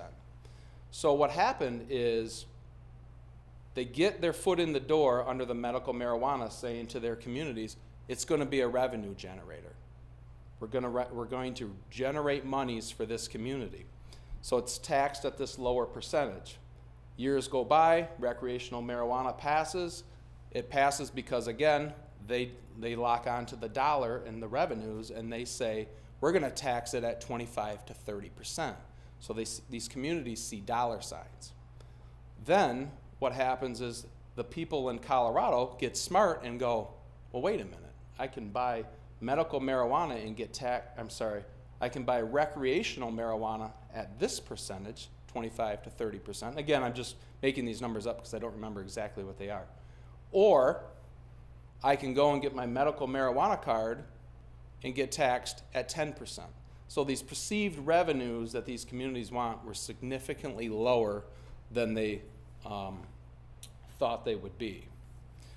There's a Colorado study that occurred with high school students, and I'm not going to go through all the particulars, but one thing jumped out is of the children that were disciplined, either suspended or expelled for having marijuana in school or being under the influence of marijuana in school, 39% of those students stated that they obtained their marijuana from a friend who obtained their marijuana legally. So we have to look at the diversion problems that are going to occur the minute somebody walks into a dispensary or a provisioning center, gets their marijuana legally, and then goes out and sells it. Those are things that we have to look at. My boss went out to Colorado 2 years ago and spoke with a taxi cab driver who said, you would be amazed at how many people that I pick up at the Denver airport. They fly in, they get in his taxi cab, they drive to the dispensaries, they buy their recreational amount of marijuana, an ounce. They go to the next store, they buy an ounce. They go to the next store, they buy an ounce. They do this throughout the day. They go to the local FedEx or UPS facility, ship it back to wherever their home state is, go back to the airport and fly home. They ship the marijuana home. So we have to look at what sort of diversion is going to happen. And the question from you might be, well, we're talking about medical marijuana. Well, we're talking about medical marijuana today, but we're going to be talking about recreational marijuana down the road. So I just caution you to think about those things. One of the other things you want to think about in this community, and I've had the luxury of sitting here and hearing what's important to the business owners and to the community, and that's economic development. You want to attract people to this community. So once you ring that bell of allowing these provisioning centers into your community, you can't unring it. It's here. Then you have to deal with the consequences of it. My suggestion, let somebody else be the guinea pig. See what problems they have. See what good things come out of it, and make your decision down the road. In Colorado, less than 1%, it's actually 0.8% of their revenues generated in the state of Colorado through all medical marijuana sales. I'm sorry, it accounts for less than 1% of all their revenue in the state of Colorado. That doesn't take into account all the other problems that are happening as a result of the marijuana allowed in their community. So, a couple other things, and I apologize for going so fast. I'm just trying to be respectful of your time. Currently in Michigan, you can get the rankings of people seeking substance abuse counseling. In Michigan, the number one thing that people are seeking counseling for, alcohol. Why do I bring that up? It's a regulated industry. There's a lot of rules related to it. A lot of people have alcohol problems. Number two is opioid-related problems. Why I bring that up? That too is a regulated industry. These are professional people saying, take this medication, it will make you feel better. Oh, I'm very sorry you got addicted to it. That's the number two thing people are getting counseling for. The number three thing, marijuana. And I say this because if you have a provisioning center, the person behind the counter telling that person that comes in, this marijuana will help this condition, is just the guy that 2 weeks ago may have been bagging your groceries at the store, and now he or she is giving information about what marijuana strain may help their ailment. So I just point that out to you as a few things to think about as you move forward with the decisions you make as to what you want to do in this community. As I was sitting back there, I happened to notice the board out there, and your number 2 value for the city of Manistee is commitment to the community. So with that in mind, I ask, are you doing what the community asks of you? Or is there a different agenda out there as to what you may feel is right? And I pass on something that happened in Pure Marquette Township in Mason County. They were having this same discussion. What they did is they sent out a survey with the tax records. So when your tax bill went out, they put a survey in it. Would you support medical marijuana in your community? They received their responses back. 60% said, no, we will not. So they voted with what the people that appointed them, they voted for what their community wanted. So that's just a quick overview, and I apologize for how fast it was. If you have any questions, I'd be happy to answer them. I have a couple of questions. Yes. Mr. Ambrose, I appreciate your time. Since you're the #1 point person for this for the whole state, you've obviously seen what has gone on in other communities that I'm thinking more metropolitan areas like Detroit and Grand Rapids. In those areas where they have dispensaries and they have medical marijuana, obviously in some areas they have it almost every half mile. Correct. I'm curious, what kind of pressure does that put on the local law enforcement and first responders units in those areas? And again, I'm going to speak with specifics because it's Colorado. I don't have to guess. I can just tell you what's happened in Colorado. We all know how many McDonald's and Starbucks types facilities there are in the state of Michigan. In Colorado, there are now more medical marijuana dispensaries and provisioning centers.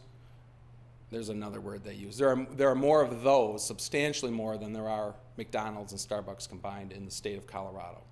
The other thing that has happened is their crime rates, all crime rate has gone up. Public order crimes, assault crimes, things of that nature, they have all gone up, and all that is in the PowerPoint for you to look at. The other thing I want to point out,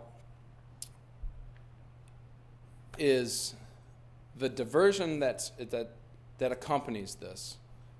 The minute it goes out of that facility, it's not tracked anymore. A lot of well, it's tracked, seed to sale. Well, after that sale, we don't know where it goes. This community, it appears it's very important to them that they want this community to move forward.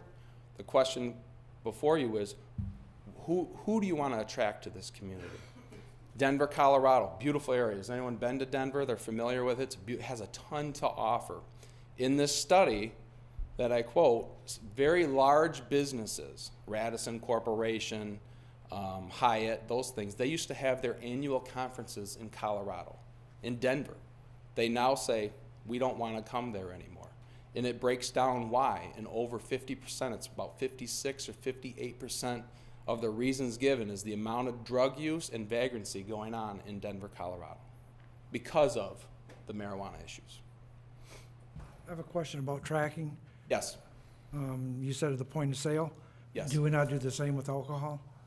Well, you're doing this, the alcohol to the facility, but once it goes to the facility, they don't track who it's sold to. Yeah. You talk about diversion. I mean, tobacco, alcohol. A person go over to Wesco, buy cigarettes and a six pack, and walk out the door and hand it to a 9-year-old. Correct. I mean, that happens. It does. And what's the biggest counseling you say in the state of Michigan? The biggest what? Alcohol. Alcohol, right. And I have a slide. How many drunks do we have in high school? I mean, you're talking about products that age 21 and above, right? Yeah. How old do you have to be to buy cigarettes? 18. 18. Alcohol, 21? Right. I have a slide in the presentation that shows the amount of revenue generated from alcohol sales and from tobacco sales. Again, off the top of my head, I don't remember. It's like 14 million for or 14 billion for alcohol and 20 some for tobacco, 22 billion for tobacco. But then it shows the expenses related to that, and it's hundreds of billions. I have no doubt. In the unintended consequence. So those are the things I just put before you to think about before you move forward with a decision. Those are regulated industries. I'm not against alcohol, but sometimes bars, I was in law enforcement for 15 years in Clark County, and bars, to me, are people go in, socialize, get drunk, and then leave and drive. How does that compare with marijuana use? State of Colorado saw an increase in traffic fatalities specifically related to marijuana. They saw an uptick when they went to medical marijuana. Just, yes, you can have medical marijuana. And they saw almost a 25 or 30% increase when they went to dispensaries or provisioning centers. They saw an increase, and that slide is in the presentation also. Now, Kip, they don't have any kind of test to do when they stop a guy in the street and he's got marijuana? They do. They do. They It's do? just your nystagmus test, and then now, of course, through court process, they have when we do a blood test on somebody, the laboratory can now analyze how under the influence they are, and the courts have ruled you can have this much THC in your system. It's not THC, it's a really big long word, which I don't know what it is, how to say it, but it's just a big long word. You can have this much or below and you're not under the influence. If you have this much or above, you are. So they can test it. I believe there's some states that are working on like a breathalyzer. Correct. And We have a pilot program. couple, Michigan has, I believe it's 5 counties or 6 counties that are testing that preliminary breath test for drug detection. Manistee County is not one of them. Marijuana stays in the system quite a while, so blood test is not really, except what you just said, I didn't realize that they could pin it down. Yeah, they can, there's a word in there, I don't remember what it is, I apologize. In Manistee County, there's just under 1,000 medical marijuana licenses out. So of that, 600 and some are patients, and the remaining are caregivers in Manistee County. And in the communities around you, Mason, Wexford, and Benzie County, including Manistee, you have over 3,000 people that currently have medical marijuana licenses. So if you have this provisioning center that you're talking about, or provisioning centers, those people will be coming into your community. And the question is, are those the people you want here? Because of, do you want people coming in just to purchase marijuana? Or do you want people to come in to see what your community has to offer besides the medical marijuana? Well, just to kind of offer a little insight on that, I was very surprised once we started this talk about marijuana, medical marijuana. The people who came forward and showed me their medical marijuana cards, I would have never, ever believed in a million years that they would have medical marijuana, or have marijuana, period. It was very surprising. I don't know where you're going with that, but I will pass on that over 90% of the cards issued in the state of Michigan are for severe and chronic pain, something that you can't really measure. And the medical marijuana advocates, when they presented this to the legislature to pass, or to the community, or to the ballots, only 5% of the cards issued are for cancer, and that was the big one that they did it on. Was to help with pain associated with cancer. And all that's in the presentation. It just recommended 10 more conditions. Correct. The, you know, I'm gonna have to. I've never. Mayor Pro Tem and I went down to Detroit to a dispensary and a grow facility to see what it looked like and how it operated. This is the first time in my life I've ever touched a marijuana plant. But I'm going to have to say I know people that smoke marijuana, and they're the kind of people I'd be around every day. There are certain people that drink and smoke I probably don't want to be around, but to categorize and say everyone that's got a card or something is undesirable to be around, and we don't want them in the community, we'd probably have to expel 50% of the community. That's just the truth. You're entitled to your opinion, sir, and I'm not here to confront you on that. I know a lot of people that use all kinds of drugs that are really good people. They just have a problem. Yeah. I'm not here to judge anybody. I'm just here to provide information to you. Well, just a little humor. I was at Woodstock. You didn't have to smoke. I don't smoke marijuana. All you had to do was inhale. There was quite a bit of it, but.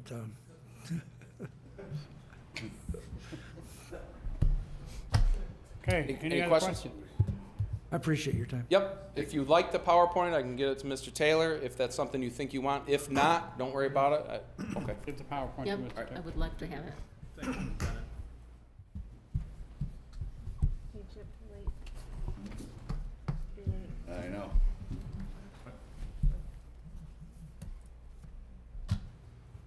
Next, an update. Yes, I just wanted to say a few words before I turn it over to Sean. In terms of our CESH event, or SESH event, council knows that we're covered by insurance, which we're forever thankful for that. We have very low deductible, which is $250. We have business loss insurance that's capped at $100,000. So we're working with the insurance company to figure out how that's going to be handled and what proofs they're going to need, so we can overcome the loss of revenue from our marina. We've had the Spicer Group spent an inordinate amount of time, and rightfully so, in surveying the entire length of the river that we felt was affected, and coming up with a very comprehensive damage assessment. We met with the insurance adjuster last Thursday. We're starting to work on that gas kiosk at the end of one of the docks, and we're getting that cleaned out and repaired. We've got a lot of things that we're working on right now. We've got calls into the waterways to find out of the remaining docks that we think we can put in service, what's going to be the ratio of seasonal versus transients. And that's going to drive, our reservation system and how many people we employ and when we're going to get out. But so that's kind of where we're at. We've been on top of it. We're going to meet again tomorrow as a staff and just review and refine our plan going forward. So we're on top of it. It's taken up probably more time than we would like it to. But I'm going to turn it over to Sean and let him go through what we know is damaged, give you an idea of what that costs are, and also other areas that they're kind of reserving as potential liabilities that may or may not be damaged. So, Sean? Thank you. Good evening, council. I know council members, I know it's late, and I'll try and be efficient. I do have a PowerPoint, and I think it's important here because the photos do speak to a lot of this, so I am going to utilize it in this case. On the SAISH event that everybody's seen videos and heard about it, but there's a couple key things I really want to hit home here, just to give you a sense of what happened. So Lake Michigan's at a level of 580. That's the normal level that's out there. When this happened, it dropped 4 feet. It dropped below the historical level ever measured on Lake Michigan since they've been recording on Lake Michigan. When it rebounded from that, it went to a level that is higher than the ever recorded on Lake Michigan. So when it was at its lowest during the SAISH, it's below the historical low. When it was at its high, it was over 2 feet higher than the historical high ever recorded on Lake Michigan. Just put that in the back of your minds.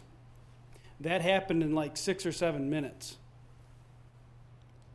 This photo here is part of a video, but we pulled it in. And the key is if you look at the timestamp, you can see in the in the lower right-hand corner, it's a little difficult to see it, there's a timestamp of noon, basically.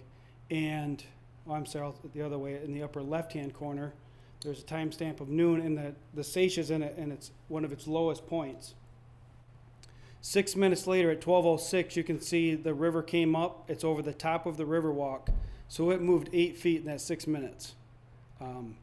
That's probably, we think, just roughing it out, that's probably 120 plus million gallons of water that moved in 8 minutes. If you put that into the weight of water, that's over 1 billion gallons of water, or 1 billion pounds of water that was sloshing around in the river, doing damage, to put it simply. So after the event, I have Rich Catherines with me. He's our structural engineer from Spicer Group. We weren't here when it happened. Obviously, we seen videos very quickly afterwards, and the city staff called and said, can you please assess the damages? The first thing we did was on Monday and Tuesday went out, did initial walkthrough of the Riverwalk just to make sure it was safe. And if you recall, there was 6 inches of snow on the ground that day. So we had it was warm on Friday, and we had 6 inches of snow, and it was 30 degrees and blowing on when we went out and walked it the first time. We went back on the 24th and 25th, and here we were really focusing on the gas kiosk, and we pulled up boards so we could look underneath the Riverwalk in some key locations.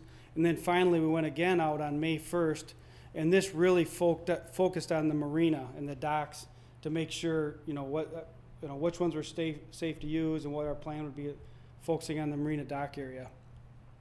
Our focus was just on infrastructure for the city infrastructure. We took a lot of documentations, a lot of pictures of private damage along the Riverwalk, and that's all in photo documentation. But what we're really presenting on today is what were the impacts and damages to the city infrastructure. So I'm just going to do really quickly is kind of move from west to east along the Riverwalk. So at the very west end of the Riverwalk, where the First Street overlook is, looking over the, that end of the Riverwalk, we've had some problems there before, some erosion. The erosion definitely was worse as a result of the SAISH at this location. This 300 plus feet here, there's several areas that washed out. There's no direct concerns with the retaining wall, but if left untouched, there will be concerns with the retaining wall. Just a couple photos of that area. These are a couple washouts. If you recall, we did repairs. They're a little off the screen here at a different spot that washed out. So these are new. These aren't the same washouts we had last year. These are a result of the SAISH. Moving to the east, this would be some of those first homes across from the Armory. There's existing erosion in this location that's been there in the past. There's some uplift of the Riverwalk. I think people have probably observed that along there. A lot of existing conditions, but the SAISH made those conditions worse. They impacted the Riverwalk. There's definitely more erosion of the banks. There's seawalls that are impacted along there. There's been, changes. They may not have been great to begin with, but they definitely changed. These are just some photos of these, and these seawalls you're looking at here are on city property, but most likely built privately. This is some erosion just a little east of there, kind of beyond those seawalls. Again, existing erosion, but is made worse. There's a lot of brush and debris that it's on top of the bank, so it's a little hard to see the erosion, but there's definitely new erosion in that area. The upper left-hand corner is just another spot that's clearly something that just started as a result of the erosion, or of the SAISH. It wasn't there before. There's some overhanging trees. Again, those were there prior, but they could potentially be a liability because they're leaning over the Riverwalk. The bottom left is that a portion of the Riverwalk that historically was uplifted, but there's indications that it certainly didn't go down. It might have been impacted a little bit by the SAISH. Continuing to move east, this is the area we actually did work in last year, it was last year, or was it 2 years ago, on the Riverwalk, and there's fairly minor damage to the Riverwalk, the part that's owned by the city, the concrete. There is some sand undercutting of the edge, but there was impact privately to the boardwalk. A lot of the boardwalks uplifted, and then when that water came up under there, it washed underneath the sidewalk a little bit. So we may want to look at doing some toe protection along the edge of the sidewalk. This is that same area, so kind of shown. It's a little hard to see, but in the lower right you can see that whole wood plank was lifted up, when the SAISH came up, and then when it dropped, it didn't drop back in where it needed to. It's left a little high and dry, and then there is some of that undercutting of the sidewalks.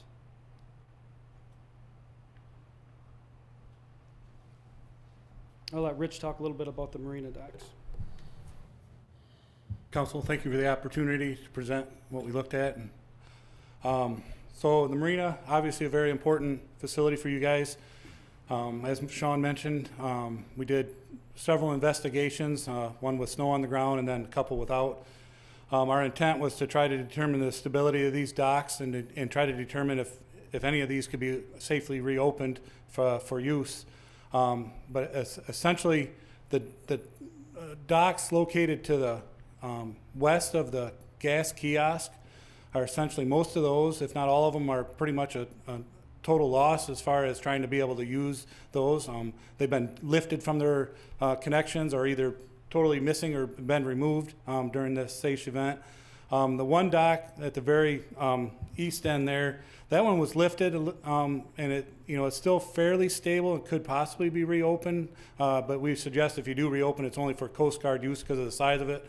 I know you guys like to put the Coast Guard boat and station it down there, so that one could be, we should probably monitor that during any more flood events just to make sure and keep a close eye on that. At the far west end. Or sorry, at the far west end, I apologize. And the same thing for on the west side of the kiosk, those docks are the ones I was talking about to remain closed because they are totally unstable. After our second investigation to the docks to the east of the kiosk, I did find two more that they look like they're usable, but they are not connected to the foundation right now. So, water levels or flows could potentially lift those again and move them. So we're recommending to keep those closed until maybe some temporary repairs could possibly be done to open those back up. But those docks that I'm talking about there and the ones to the west are all a similar type of construction where the piles have been cut off and then the new docks have been connected to the top of those.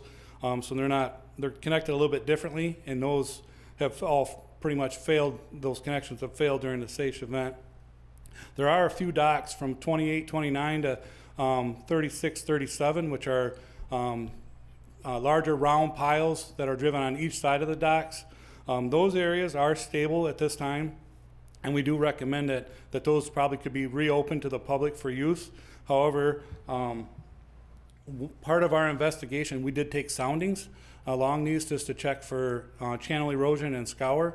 And we're estimating that some of these, that the piles are probably approximately about 30 feet long to 35 feet long, maybe with 5-foot embedment. We're still trying to locate actual plans to determine the piles on this. We were finding anywhere from probably 17 to 19 foot at the very maximum end of these docks that the channel bottom elevations were at. With a piled elevation above the water about 5 feet, you know, we're getting anywhere from 24 to 25 foot length piles just to the channel bottom. So that's how we're trying to come up with that 30 foot estimating it. So, and these piles, if you look through the videos, these did jump around pretty quick, quite a bit during the flows, the center piles there. So here are a couple pictures of some of the damage. There's docks that have been missing in that section to the west of the kiosk. Some of them are twisted so bad that, you know, you probably shouldn't even be walking on them. And I know the city's continue to remain to keep these closed and out of the public streets right now, and that's still our recommendation on those. And also, as a follow-up inspection, we did do an inspection of the gas kiosk for water damage. The water level within the kiosk itself was up to the plugs. One of the GFIs were actually tripped when we went in there, so we're assuming that was a result of the water getting into that. So our investigation did not include any electrical damage, and I know the city's working on investigating any of the electrical work that's out there to be inspected as well. The rest of the river walk all the way down to the end was pretty stable. We didn't find any major issues with the city's infrastructure. There was numerous private docks that were damaged in that section. As we get to the very end of the city's river walk here, there was a couple areas where there was some minor bank erosion that we are contributing to the SACE event. They're relatively minor, but there was erosion along those sections, so we did include them in our investigation. So I'm gonna let Sean go through the important part.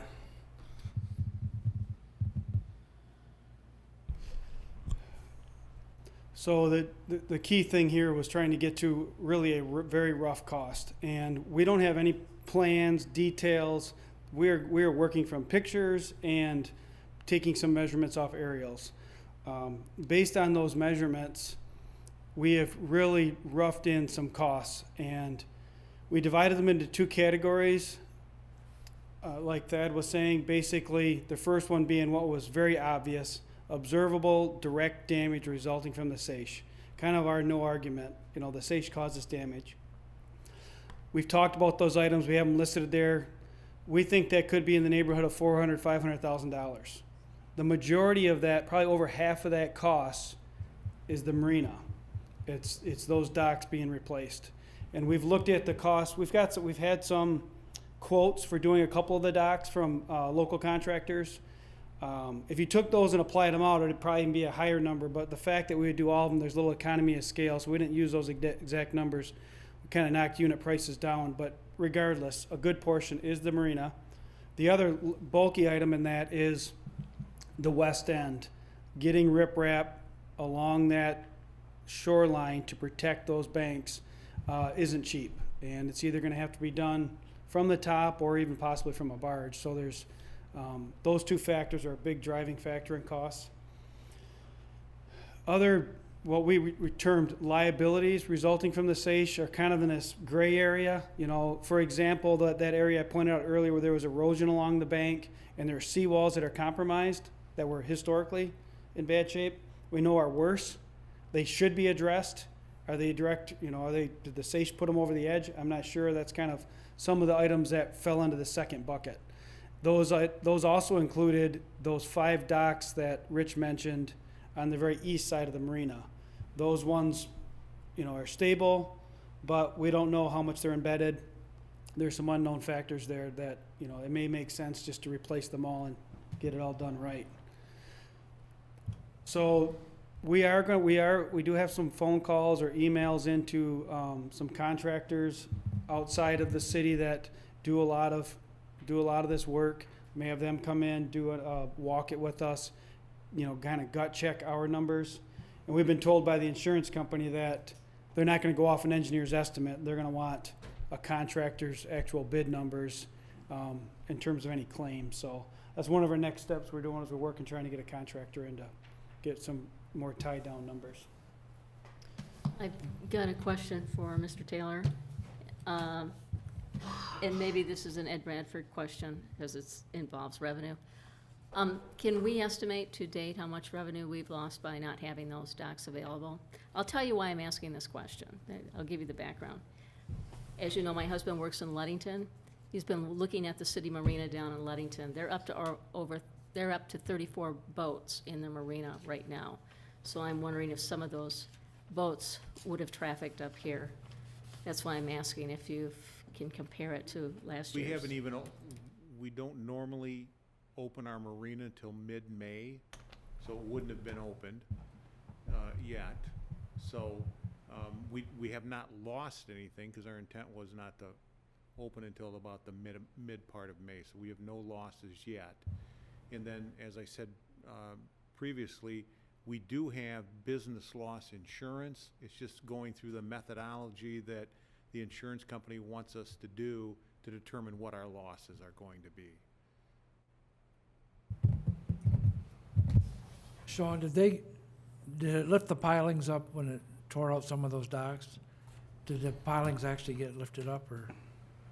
It's difficult for us to tell if they did. When you look at the videos, I don't know if you've had a chance to look at some of these videos, but they are violently shaking back and forth. So I am certain that there was some movement up. A lot of them just simply ripped off. They just tore right separated from the pilings. I remember years ago, they used to not pound them down, they would just cut them off. That's why I was wondering just how deep they really were.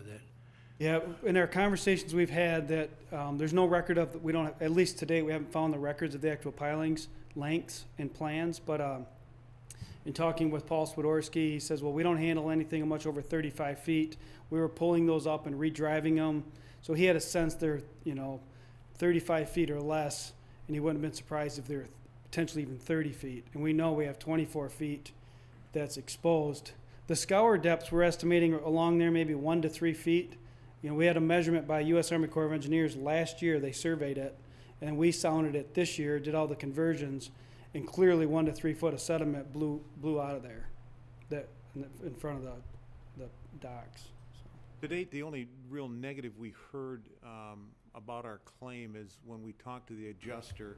He just said that normally land is not covered by insurance. So, he's going to be working with the insurance company to see if any of this erosion or increased erosion would be covered. But he said normally they don't cover land. So that's the only negative that we've encountered so far. So, but it's a work in process, and we're going to continue to move forward with it. But we just wanted to give council and the public just a sense of the magnitude of the damage. I know, I think we surprised our insurance representative with those numbers. It's worth noting too that the private damage, we didn't add any of that up, and that's significant. When you have a chance to look through our photos, you'll see, if you walk the Riverwalk, it's obvious. I mean, there's a lot of private damage in addition to the city damage. The one good thing was the weather the day that this occurred, because normally in a normal spring, I'm certain we would have had fishermen on the pier, maybe some surf fishermen, more boats in the river at marinas, or maybe even boaters in the river. We could have had loss of life. So as much damage as we had, I think it could have been worse. So we got to be thankful for that part. So as new information becomes available, we'll bring it back to council, make sure you're updated. Thank you. Any other items? Just remember Catherine Zering in your thoughts and prayers. She definitely needs those prayers. Anything else?